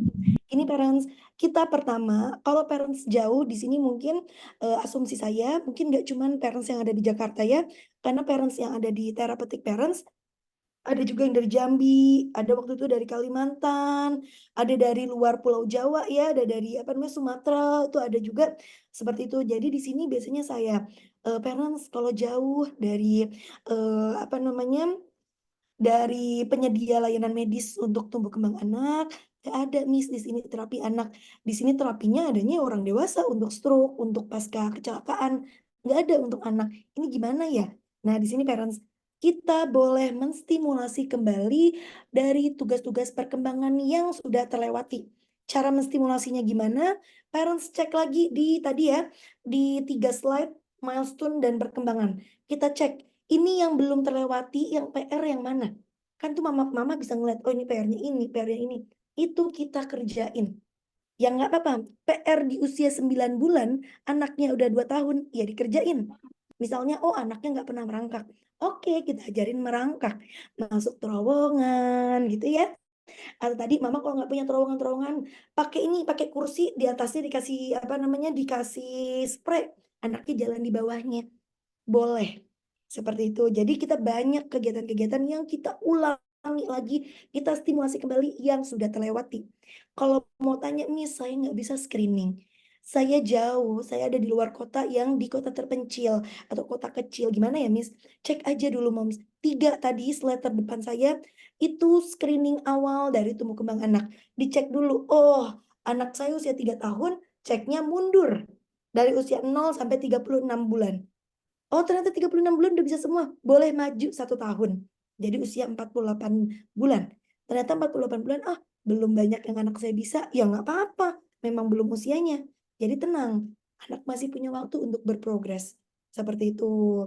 Nah, selanjutnya kalau parents rumahnya dekat atau ada di kota-kota besar, boleh silahkan melakukan screening dengan dokter anak atau neurologi anak, atau ini dengan terapis anak ya, terapis okupasi yang ada di rumah sakit atau dokter medik atau psikolog anak untuk melakukan screening awal dan melakukan terapi tumbuh kembang sesuai dengan kebutuhan dari anak. Seperti itu. Jadi boleh melakukan itu. Lalu cara mengatasinya, ini biasanya terapinya apa sih, Miss? Saya belum pernah, Miss, apa namanya, ada ini, ada screening-screening seperti ini. Nah, terapinya bisa ada, tergantung ya parents, ada terapi sensori integrasi, ada terapinya terapi perilaku, ada terapinya terapi bicara, seperti itu. Nah, saat ini ada juga mungkin kalau misalnya tadi anaknya ternyata motorik kasarnya, Miss, yang nggak berkembang, dia usianya udah 2,5 tahun, saya cek masa gross motornya sama seperti anak 12 bulan. Nah, berarti anaknya perlu di fisioterapi. Seperti itu. Jadi tadi ya ada di banyak jenis-jenis, apa namanya, terapi-terapi pada anak. Mungkin nanti, semakin berkembangnya terapi itu banyak jenisnya parents. Ada mungkin yang dikenal sebagai terapi ABA, ada teraplay, ada play terapi. Itu beda-beda, cuman Ya, itu di naungan rumah kenapa yang kalau sama, bisa gunting? itu. Lalu di sini yang ketiga, itu ada ini ya, stop faktor pemicu kemunduran tumbuh kembang anak. Kenapa? Karena tadi faktornya banyak. Yang bisa kita stop, ya kita stop. Kan kalau misalnya CNS-nya rusak, yang stop siapa? Yang stop ya dengan obat-obatan yang diberikan oleh dokter. Seperti itu. Nah, kalau yang lain kan bisa kita stop. Satu, yang dulunya suka nontonin gadget, ya kita stop gadgetnya. Karena itu faktor pemicu kemunduran tumbuh kembang anak. Atau tadi anaknya suka banget makan-makan dengan gula-gula yang tinggi atau makan makanan kemasan. Ya stop makanan kemasannya. Makanannya dari rumah saja. Seperti itu. Kalau sulit ya pelan-pelan moms. Nggak apa-apa, nggak langsung harus saat itu ganti makanan. Enggak, boleh sedikit demi sedikit. Seperti itu. Jadi cara mengatasinya seperti ini ya parents ya. Memang banyak cara mengatasinya. Mungkin ganti pola asuh atau tadi apa namanya, kenalkan anak dengan kegiatan outdoor, banyak cara mengatasinya. Cuman ini dulu deh, 3 cara mengatasi utama. Ini yang jadi core, apa namanya, core untuk mampu ayah dan ibu lakukan di rumah. Parents bisa lakukan di rumah. Insya Allah kalau diatasi dengan core-nya ini dulu, lanjut-lanjutannya mah alhamdulillah nanti insya Allah bisa jadi lebih baik. Jadi tadi kemundurannya bisa balik lagi ke tahap tumbuh kembang awal yang dia mampu. Seperti itu. Nah, sepertinya ini slide saya yang terakhir ya parents kayaknya ya. Mungkin boleh di next, Miss.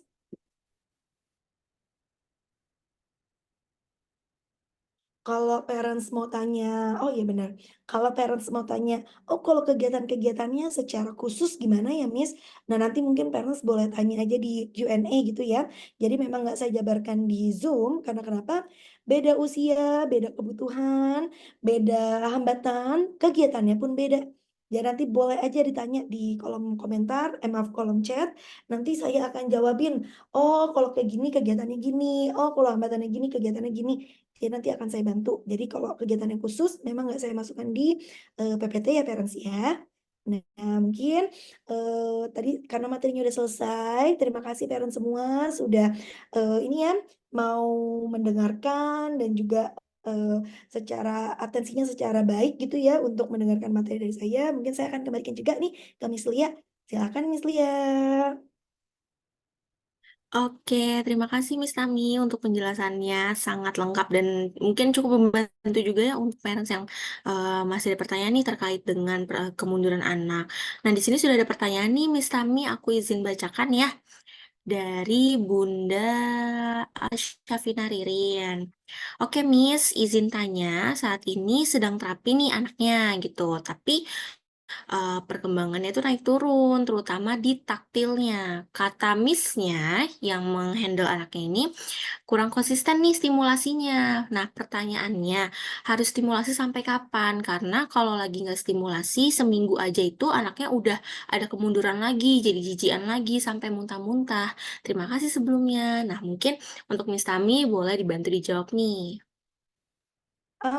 Oke, halo Bunda Alsafina, terima kasih ya sudah bertanya. Nah ini seperti ini Bun, tadi kan ini permasalahannya di taktil ya. Mungkin tadi bunda-bunda yang mau bertanya kepada saya, karena tiap anak usianya berbeda, tugas-tugasnya berbeda, mungkin boleh membantu saya untuk memberitahu dulu nih. Tadi mungkin Bunda Alsafina boleh di chat lagi ke saya, ini anaknya usianya berapa tahun ya? Atau mungkin 1 tahun 9 bulan? Atau di bawah usia 2 tahun, mungkin boleh diberitahu dulu usianya berapa tahun, nanti mungkin akan saya jabarkan kenapa permasalahan ini muncul. Kenapa nggak konsisten ya, Miss? Gitu. Oh, oke. Ini udah dibalas ya sama Bunda. Mau 3 tahun, Miss. Oke, udah 2 mau 3 tahun. Nah, Bun, maaf Bun, saya nanya lagi. Ini terapi SI-nya berapa kali seminggu, Bun? Secara keseluruhan mungkin ada, oh oke, ini udah cukup bagus.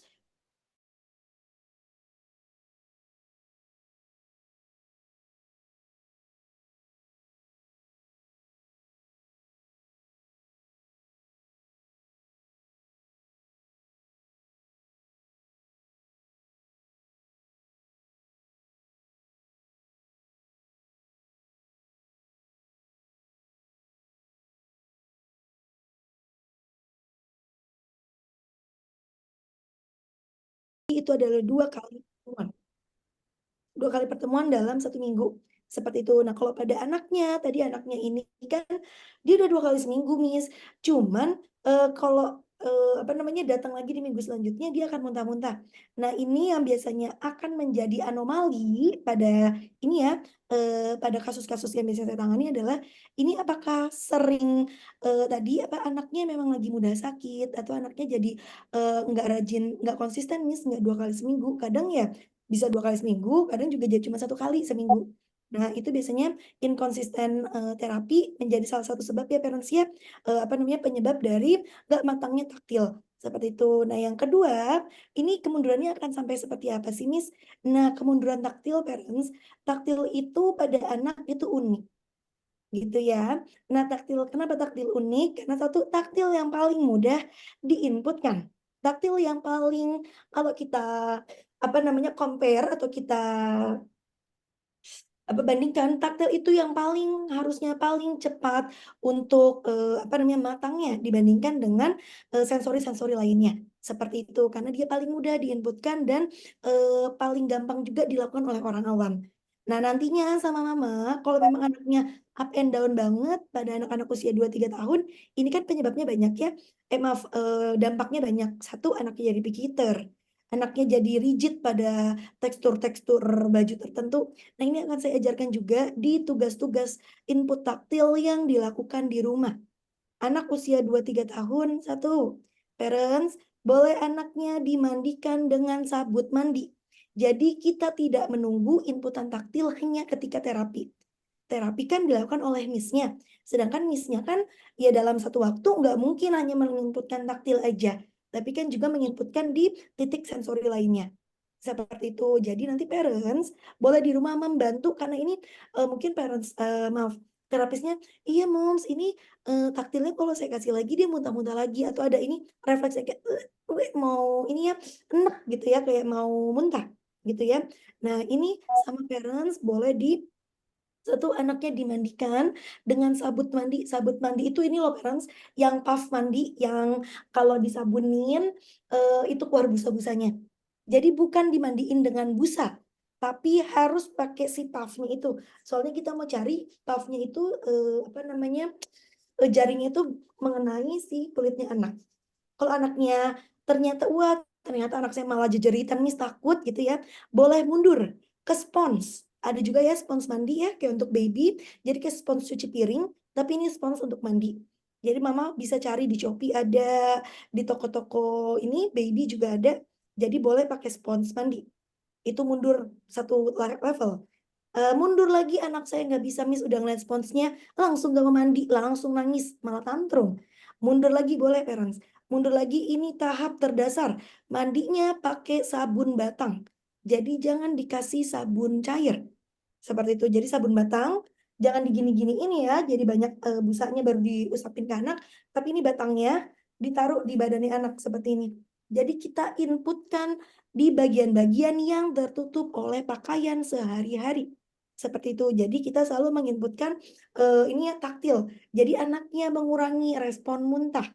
Karena kenapa? Kalau respon muntahnya muncul terus, berarti ini memang taktilnya hanya dilakukan ketika lagi terapi aja atau inkonsisten apa pemberiannya. Karena seharusnya kalau taktilnya udah sering diinputkan, dia nggak akan muntah. Karena tadi refleks muntah itu berarti sama sekali anaknya lupa terhadap si sensasi yang masuk ke dalam tubuhnya. Seperti itu. Jadi boleh diseringin parents yang paling mudah mandi dengan tadi ya mandi dengan sabut mandi. Kalau parents di dekat rumahnya atau di parents bersama dengan anak, boleh nanti Sabtu Minggu sering-sering diajak jalan kaki tanpa alas kaki atau barefoot, bisa juga. Kalau bosen main sensory play, oke saya bosen nih sensory play. Boleh anaknya dimandiin aja, ini masih proses ya. Proses mandi itu parents itu sebenarnya magical proses. Karena itu banyak banget hal yang bisa dilakuin. Untuk taktil ya, karena kan kita nggak menggunakan busana, banyak banget taktil yang bisa kita matangkan. Dari cara menyabunkan, cara membilas, kita ganti yang sebelumnya diguyur pakai shower atau yang sebelumnya sukanya di shower kita guyur, kita rendam. Rendam itu maksudnya taruh di bak gitu ya, anaknya nggak direndam sampai ini, tapi misalnya direndam aja, misalnya anaknya sudah duduk kita guyur gitu ya. Jadi di gonta-ganti proses cara melakukan proses mandinya kayak gitu. Jadi kalau untuk input taktil sebenarnya mudah dan gampang. Paling tadi parents kalau parents sensor play mulu, saya bingung Miss, mana nyucinya juga susah lagi ya. Kalau barangnya udah berantakan gitu kan, kadang nempel-nempel, mana saya juga ada adiknya lagi, jadi ribet Miss, gimana ya? Dimandiinnya aja parents. Ini kan kalau mandi kan pasti setiap hari dan 2 kali lagi setiap hari. Jadi itu insya Allah banyak banget inputnya. Nanti parents Bunda Elsafina boleh lihat bedanya anaknya jadi kayak gimana. Karena ini banyak juga ya klien-klien saya yang dulunya jadi aktif, sekarang mandinya pakai sabut, dia jauh jadi lebih tenang, jauh jadi lebih mampu untuk apa namanya ketika diinputkan sensori atau ketika ada kegiatan dia jauh lebih tenang karena kenapa apa pengaruhnya taktil sama gerak tubuh anak itu sangat berpengaruh ya parents ya. Taktil itu tadi kalau satu hambatan di sensori itu terhambat, 5 sensori lainnya termasuk kontrol gerak dan body awareness itu akan terhambat. Jadinya taktil dulu yang kita usahakan kita benahi. Jadi boleh sekali-kali parents mandikan dengan, enggak sekali-sekali, harus tiap hari mandinya dengan spons. Nah, kalau kepalanya gimana Miss? Biasain aja atau gimana? Kalau kepalanya mama keramasin oke, atau kalau dia nangis-nangis, anaknya nggak mau dicukur. Dicukur ngelihat gunting, itu takut sama gunting apa takut sama saya ini ya, apa menyakiti rambutnya? Itu enggak ya parents ya? Ini mandinya sekarang tuh ada, aduh saya nggak punya alatnya di sini. Ada ini apa alat yang kayak sikat untuk keramasan. Itu boleh dilakukan ke anak-anaknya. Itu input sensori juga. Jadi bisa dilakukan di rumah. Jadi boleh kalau misalnya keramas mungkin 1 hari sih gitu ya, misalnya pagi aja atau sore aja. Tapi kan kalau mandi kan 2 kali sehari. Jadi itu selalu deh tubuhnya dapat input sensori. Seperti itu. Mungkin itu ya untuk Bunda Alsafina. Atau Bunda lainnya nih yang punya permasalahan yang sama, jadi bisa melakukan itu dulu. Jadi mengurangi tadi ya relapse-nya si input taktil. Karena kalau udah nggak muntah, itu namanya anaknya udah apa namanya menolak sebenarnya atau lupa terhadap inputan tersebut. Jadi refleksnya masih refleks dasar, yaitu muntah. Oke, Miss Tami, mungkin aku tadi sedikit mengingatkan ya, karena tadi ada pertanyaan, stimulasinya itu harus sampai kapan gitu. Nah, itu kira-kira sampai Oke, kapan ya, Miss ya? sampai Dilakukan. anaknya nggak muntah-muntah. Nah, kalau ditanya sampai kapan, Miss? Gini, parents, taktilnya anaknya kan saya nggak pernah lihat ya, bagaimana cara menolaknya. Dan sebenarnya taktil itu sudah done atau sudah harus selesai sebelum 24 bulan. Jadi tadi Bunda Alsafina bisa cek dulu nih, ini kemundurannya sebenarnya di usia berapa bulan? Itu PR-nya Bunda Alsafina. Berarti misal, ah ternyata gross motor sama fine motor atau motorik halus itu kan berkaitan dengan itu ya. Itu sama seperti anak 9 bulan. Nah, bisa dihitung nih. 9 bulan ke usianya saat ini yang misalnya 2 tahun setengah, itu ada berapa bulan? Apa namanya gapnya? Itu yang bisa jadi patokan. Oh, berapa lama sih sebenarnya saya menginputkan taktil ini atau tugas-tugas saya. Tapi kalau taktil sebenarnya parents, 2 bulan, 3 bulan, itu mah udah maksimal sebenarnya ya. Sebenarnya kadang sebulan aja taktilnya mah udah bagus. Tapi ini tergantung Ya. sebenarnya, ini tergantungnya dari mana, dari orang tua masing-masing konsisten enggak, bener-bener menginputkan enggak, atau ada juga kok, di tempat saya yang sama sekali jarang diinputin taktilnya, cuman ada di tempat terapi aja, ya jauh lebih lama, sampai 2 kali evaluasi pun taktilnya ya masih, apa namanya, avoiding to adaptive, jadi masih kadang-kadang mau, kadang-kadang nolak, kayak gitu. Jadi masih seperti itu, gitu. Jadi kalau untuk berapa lamanya, saya nggak bisa kasih waktu ya parents ya, jadi boleh dicek dulu dari tadi gap-nya ya, gap kemundurannya, gitu Miss. Oke, terima kasih Miss Tami. Semoga untuk Bunda Syafina terjawab ya untuk pertanyaannya. Nah, ada pertanyaan lagi nih Miss dari Bunda Stefani. Halo Miss Tami, saya mau bertanya untuk orang tua yang bekerja, yang anaknya itu diasuh dengan kakek dan nenek gitu, bagaimana cara orang tua untuk memberikan stimulasi untuk anaknya sesuai dengan perkembangan? Karena misalnya kalau misalkan sama kakek nenek nih, anak udah terlalu sering screen time gitu ya. Nah, eh atau membatasi kegiatan lain untuk perkembangan anak, bagaimana cara mengkomunikasikannya nih dengan kakek nenek gitu. Untuk usianya itu 4 tahun dan masih ada kemampuan bahasa yang kurang. Oke, nah ini, apa namanya, Bunda Stefani, ini kan ternyata ada anak, usianya 4 tahun, keponakannya usianya 4 tahun, cuman ternyata ada co-parenting. Co-parenting itu adalah pola asuhnya ada 2, ada dari kakek nenek dan ada dari orang tua aslinya, seperti itu. Nah, kalau adanya co-parenting, memang itu adalah, apa ya, ujian awal dari proses tumbuh kembang anak. Karena kenapa? Kalau co-parenting-nya belum sejalan, ini serius, saya bilangnya maksudnya beneran penting ya, kalau co-parenting ini masih yang satu ke kanan, yang satu ke kiri, ini mau diterapi sampai berapa lama juga lama progresnya. Karena kenapa? Tiba-tiba udah bagus, balik ke tempat neneknya nol lagi.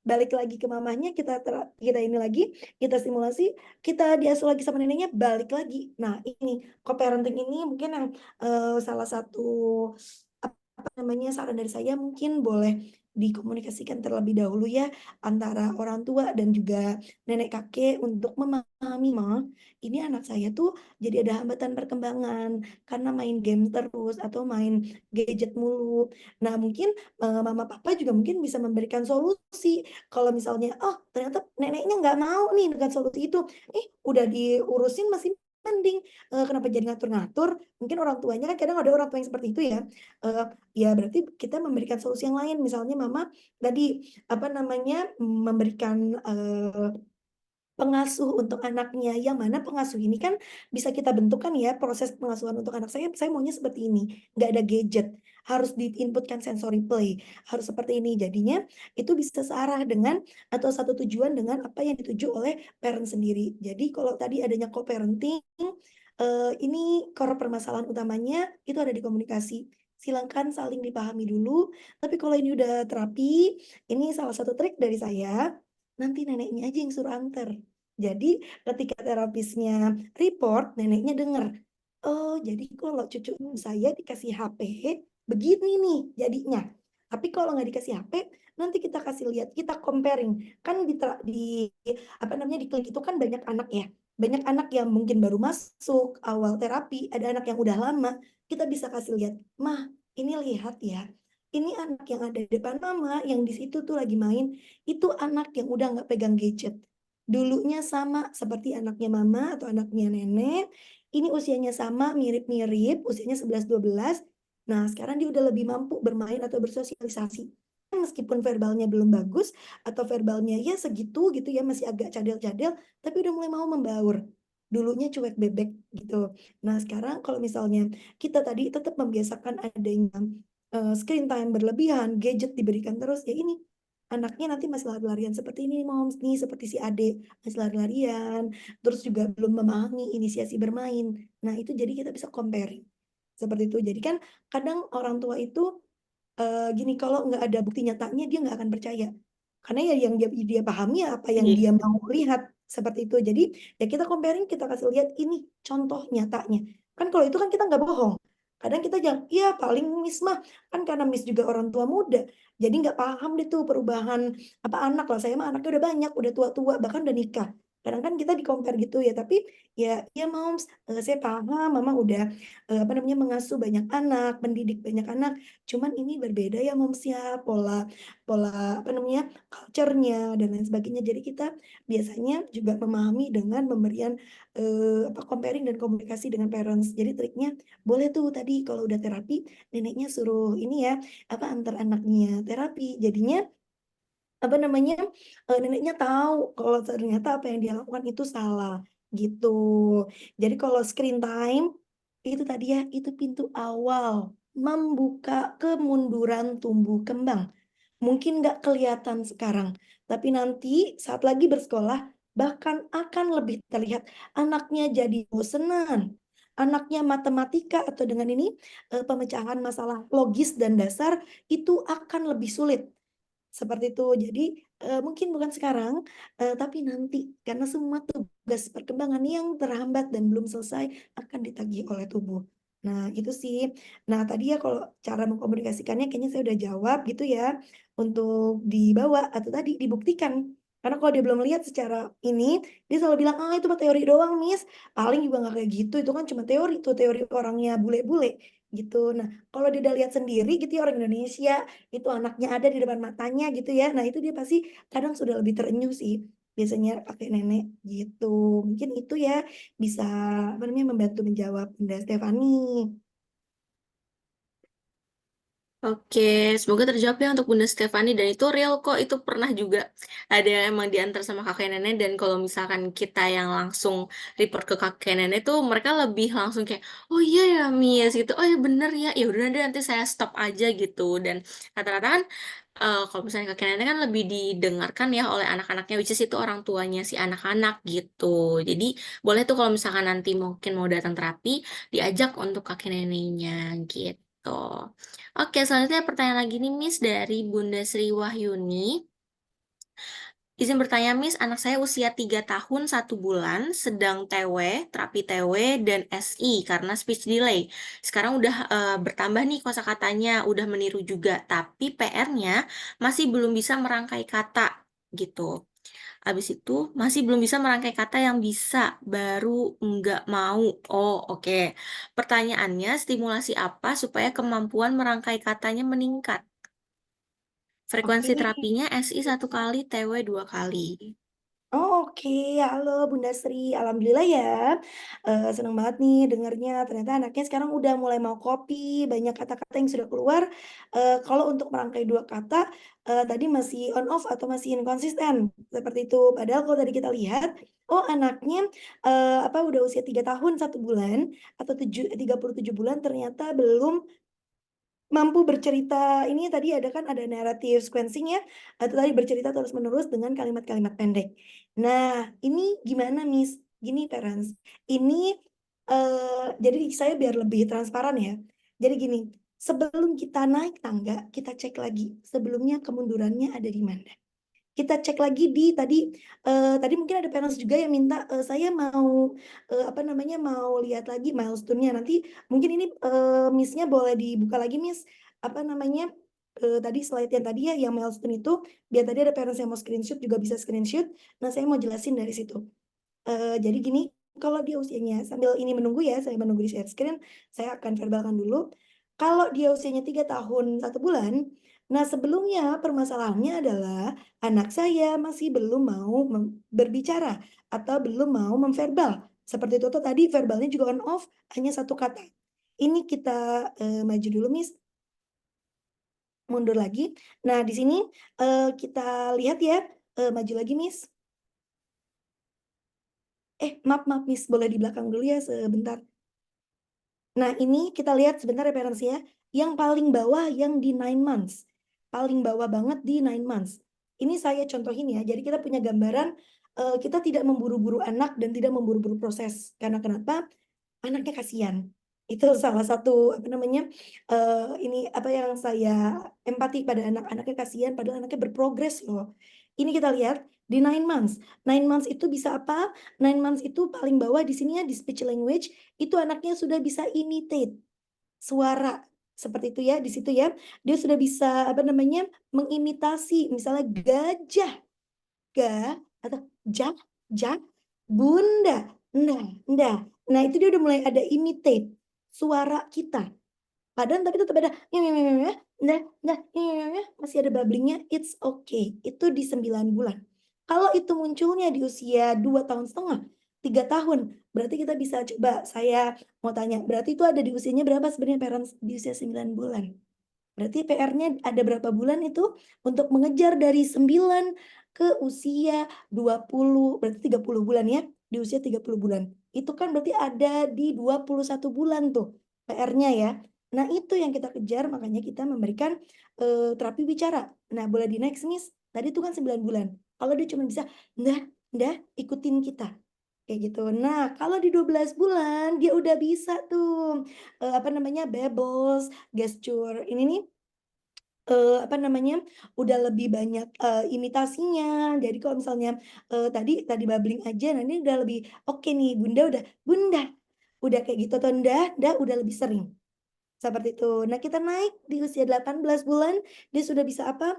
Dia udah bisa disuruh mana mata, mana kepala, mana hidung. Udah bisa mulai nunjuk, biasanya 18 bulan udah bisa ngomong mata atau tatap, dung, atau dung, atau ini rambut, ambut, seperti itu. Jadi dia udah bisa mulai mengimitate sambil menunjukkan bendanya. Atau mungkin hewan-hewan, itan, kayak gitu untuk ikan, kayak gitu. Jadi dia udah bisa imitate. Nah, terus ternyata anaknya Bunda Sri alhamdulillah udah 24 bulan, maaf, udah 36 bulan, 37 bulan, sekarang udah bisa kata. Nah, kalau udah bisa satu kata berarti kan ada di usia ini nih, 18 bulan sebenarnya. Dia udah bisa mampu satu, cuman yang 2 suku kata kayak enggak mau, itu masih inkonsisten. Nah, berarti kan itu sebenarnya ada di usia 18 ke 24 bulan ya. Seperti itu. Jadi berjalan di 18 ke 24 bulan. Caranya gimana, Miss? Biar kita anaknya lebih oke lagi, lebih kita apa namanya, lebih mampu, lebih sering mengucapkan 2 suku kata berdampingannya, itu gimana caranya? Nah, berarti PR-nya sekarang di mana? PR-nya Bunda Sri, kan kita udah melewati nih PR-PR sebelumnya. Alhamdulillah, Miss, 6 bulan udah bisa seperti itu, atau 3 bulan udah bisa seperti saat ini yang anak saya mampu. Ini kita lihat 24 ke 36 bulan. Itu PR-nya Bunda Sri. Berarti ada apa aja PR-nya? 1, kita hitung dulu 50 kata anaknya sudah bisa belum? Boleh pakein flashcard. 50 kata itu di luar kata bunda, ayah, kakak, ibu, nenek, kakek. Di luar panggilan-panggilan rumah, dede, adik, itu enggak terhitung. 50 suku kata, misalnya sapu, ikan, gajah. Udah ada belum 50 suku kata? Kita hitungin aja. Atau mama pakai flashcard. Nanti mama cara gampangnya, apa nih dek? Gajah atau aja? Oh, bisa anak saya dipisahin. Ini apa dek? Mm, nggak tahu, misalnya bunga, pisahin. Oh, berarti dia belum bisa bunga. Kita cari sampai udah 50 belum? Kalau banyaknya 50 tapi masih prompting atau bu, ha, gajah. Nah, berarti 50-nya belum inkonsisten, maaf, belum konsisten. Jadi dikonsistenkan dulu. Jadi sebelum kita naik ke 2 suku kata berdampingan, kita tadi kuatin dulu nih dasarnya, yaitu 50 suku kata udah bisa belum anaknya. Seperti itu di situ. Terus juga tadi ada ini notes to yes. Notes itu tuh ini ya, gerakan kepala gini-gini. Atau gini-gini. Atau kayak gitu itu notes. Kayak gitu ya, tapi banyaknya sih notes untuk yes dan no. Kayak gitu tuh kayak naikin kepalanya, itu juga ekspresi yang ada notes-nya. Itu anaknya udah bisa belum? Kalau udah bisa dan konsisten, alhamdulillah berarti itu tidak jadi PR kita. Terus ini bisa high five. Kadang anak saya gini, coba high five atau toast. Dia toastnya misalnya gini, parents. Ini tangan saya, dia akan toast gini, tapi seperti ini. Ini tangan ketemu tangan gini. Jadi nggak sampai nggak seperti itu. Atau toastnya gini, harusnya kan toast gitu ya. Dia toastnya gini, jadi mencolek. Itu tidak dianggap kalau anaknya bisa high five ya. Seperti itu. Atau tadi gini, high five-nya gini bisa, Miss. Tapi kalau misalnya 2 tangan dia nggak bisa, bilateralnya masih belum bisa. Seperti itu. Atau kalau blow kisses kayak kiss bye, bye bye. Atau dadanya masih kebalik. Nah, itu yang PR kita dulu, parents. Jadi sebelum kita naik 2 suku kata berdampingan, PR-PR ini dulu nih yang dasar kita selesaikan. Lalu tadi speech 50% ke strangers kayak dadah atau halo om, halo kakak, atau tadi nama kakak siapa atau kakak, kakak main, kayak gitu. Itu kan dia ke strangers ya, dia udah mulai munculin kata-katanya. Seperti itu. Itu udah belum? Kalau sudah, alhamdulillah itu bukan PR kita, tapi kalau belum, kita tingkatin dulu di situ. Jadinya, PR 24 bulannya terselesaikan. Barulah kita naik ke 36 bulan, yaitu menyusun 2 kata berdampingan hingga 4 kata berdampingan. Nah, caranya gimana? Nanti kalau tadi PR saya anggapnya, anandanya Bunda Sri udah di 24 bulan udah clear gitu ya. Saya akan ngajarin gimana caranya biar bisa 2 suku kata berdampingan. Ini mungkin terapi bicara akan lebih baik ya, apa namanya, menjelaskannya. Cuman ini saya ada beberapa kegiatan yang biasanya juga kita sharing dengan terapis bicara yang untuk saya ajarkan ke parents, itu bisa pakai cards-nya itu atau flashcard gitu ya, bisa buatin gambar berurutan. Misal, gambar berurutannya, misal satunya ada bunga, yang satunya mungkin bunganya lagi disiram. Jadi satu bunga, yang satu apa ini namanya? Siram bunga. Jadi ada 2 suku kata berdampingan, tapi gambarnya beda. Jadi dia identifikasi gambar dulu. Kayak gitu. Atau nanti kalau dia udah bisa Miss kalau kayak gitu, ya kita pakai lagi sequencing gambar yang lain. Misalnya adik jatuh. Pertama gambarnya naik sepeda, kedua sepedanya jatuh, yang ketiga adiknya nangis. Nah, itu bisa seperti itu sequencing bergambar ya. Itu juga membantu anak konsisten untuk dua kata berdampingan atau bercerita. Tapi tadi ini saya mengasumsinya 24 bulan PR udah selesai semua gitu ya. Nah gitu parents, jadi itu sih teknik-tekniknya yang bisa dilakukan oleh parents di rumah itu teknik yang paling dasar dulu ya yang saya ajarin. Sebenarnya tekniknya banyak, cuman tadi saya kasih tahu yang paling gampang dulu aja, seperti itu. Nanti kalau mau teknik-teknik lain yang lebih mungkin lebih khusus boleh konsultasikan dengan TW-nya, seperti itu. Mungkin saya harap ini cukup membantu ya untuk Bunda Sri ya.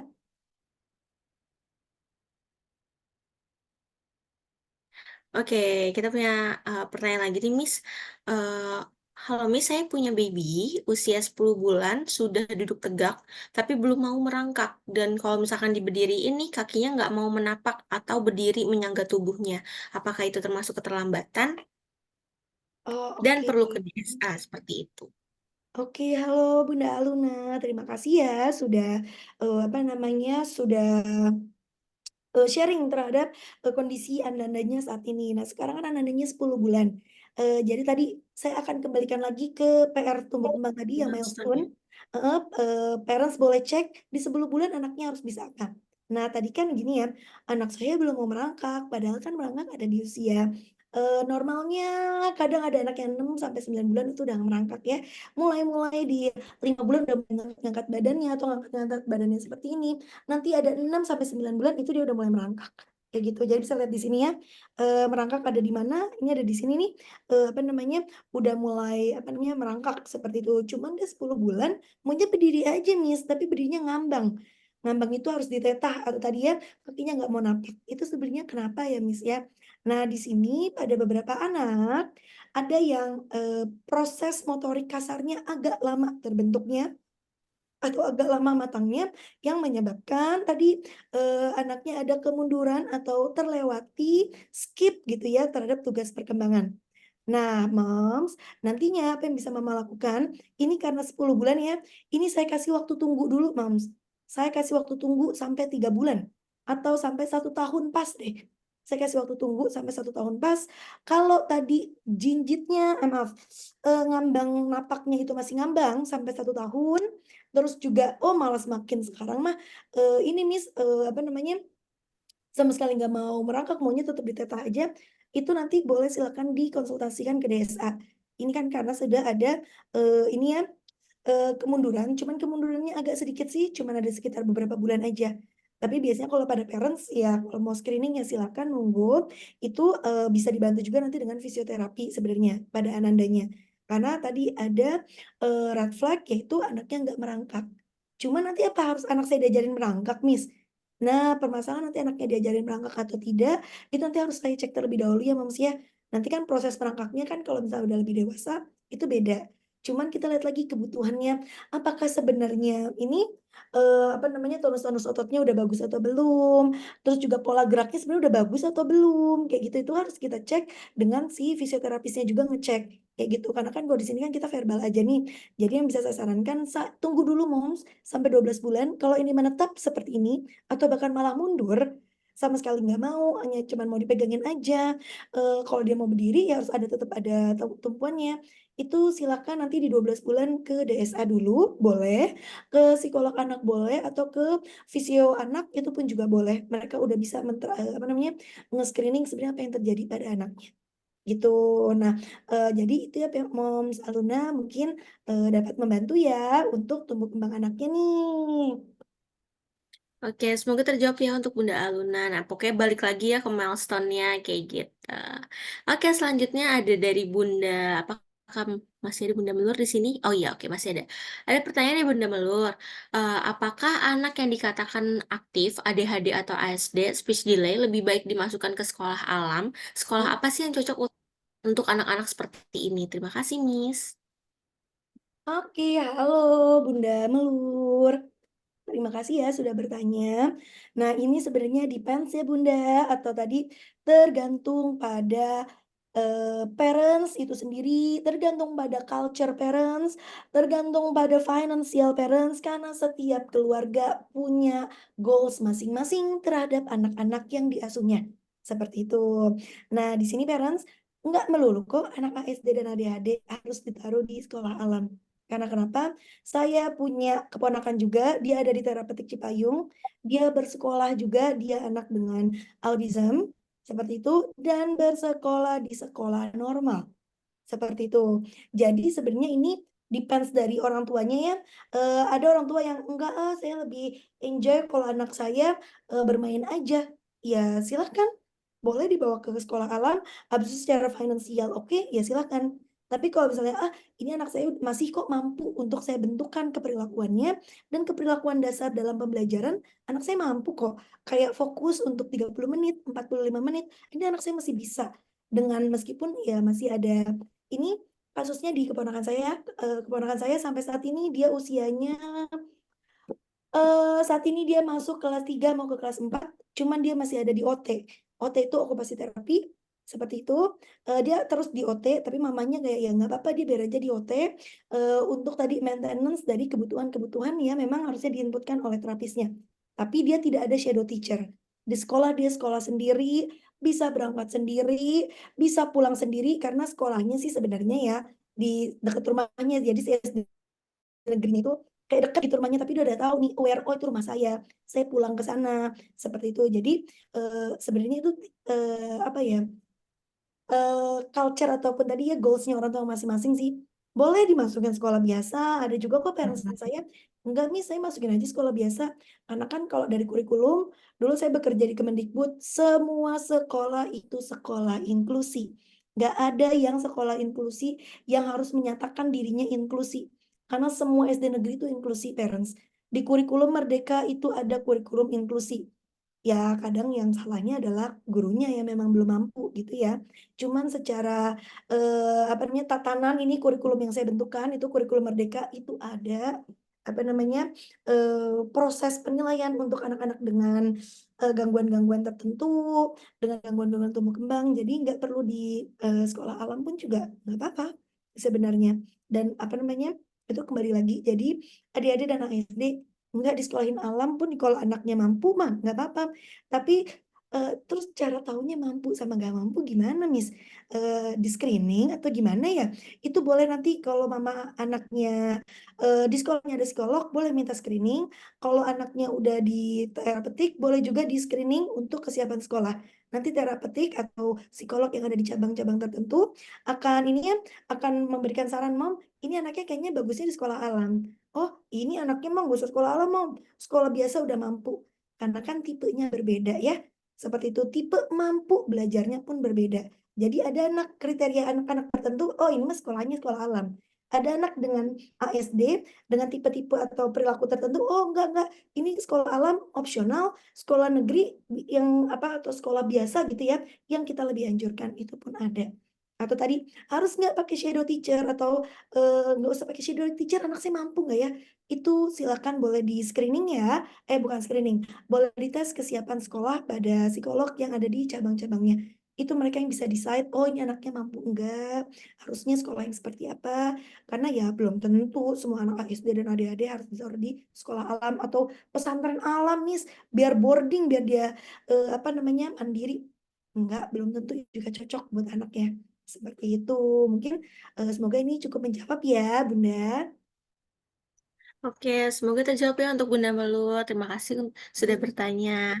Nah, mohon maaf nih Bunda, kalau misalnya ada pertanyaan masih belum terjawab karena sekarang waktunya sudah habis ya untuk webinar pada hari ini. Dan terima kasih juga untuk Miss Tami yang telah menjelaskan dengan sangat rinci dan sangat lengkap untuk pertanyaan-pertanyaan dari parents. Nah, intinya ya Miss Tami, ketika kita mau melihat nih apakah perkembangan ini udah sesuai atau belum, atau misalkan kenapa ya kemarin kemarin kok bisa sekarang nggak bisa. Nah, harus balik lagi ya Miss ya panduannya ke milestone tersebut gitu. Dan jangan khawatir untuk parents yang tadi masih mau melihat nih terkait dengan milestone perkembangan anak-anaknya gitu ya. Itu nanti akan kami bagikan ya untuk PPT-nya seperti itu. Nah, kalau misalkan ada pertanyaan yang tadi belum terjawab, insya Allah nanti akan dijawab di PPT-nya langsung ya. Jadi nanti akan ada jawabannya di PPT-nya seperti itu. Oke, nah seperti yang tadi aku bilang di awal bahwa ada pemenang nih untuk pertanyaan yang menarik. Nah, mungkin boleh ditampilkan nih, Miss. Oke, selamat kepada Bunda Alsyafina. Nah, terima kasih ya tadi Bunda sudah bertanya gitu ya, pertanyaannya bagus dan menarik banget dan boleh nanti mengklaim door prize-nya dengan menghubungi nomor yang ada di layar. Oke, nah terima kasih parents yang telah bergabung di webinar pada hari ini. Terima kasih atas antusiasmenya yang sudah mau apa ya, menggunakan waktunya di pagi hari ya untuk belajar bareng-bareng dengan tema dan isi daripada webinarnya yang sangat amat bagus dari Miss Tami ya gitu, dan terima kasih juga untuk Miss Tami yang telah menjelaskan dengan jelas kepada kami semua gitu ya. Semoga ilmunya berkah juga gitu ya. Dan mungkin ada pesan yang mau disampaikan oleh Miss Tami mungkin? Iya, mungkin pesan dari saya parents, sebelum parents nanti screening, itu kan saya udah kasih tuh, itu bocoran parents ya, tadi si 3 slide utama itu. Jadi sebelum screening boleh dicek, semua tumbuh kembangnya sudah sesuai belum? Kalau belum bisa dicek, ini sebenarnya anak saya seperti anak usia berapa bulan ya?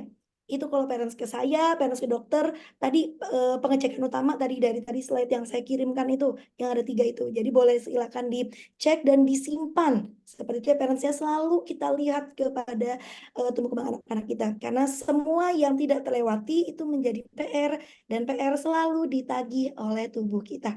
Semoga itu bisa ini ya, apa namanya, menghantarkan dan juga tadi lebih memahami terhadap tumbuh kembang anak masing-masing. Terima kasih parents, selamat beristirahat ya, selamat hari Minggu.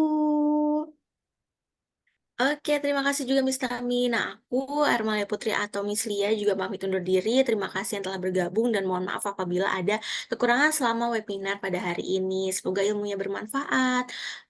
Wassalamualaikum warahmatullahi wabarakatuh.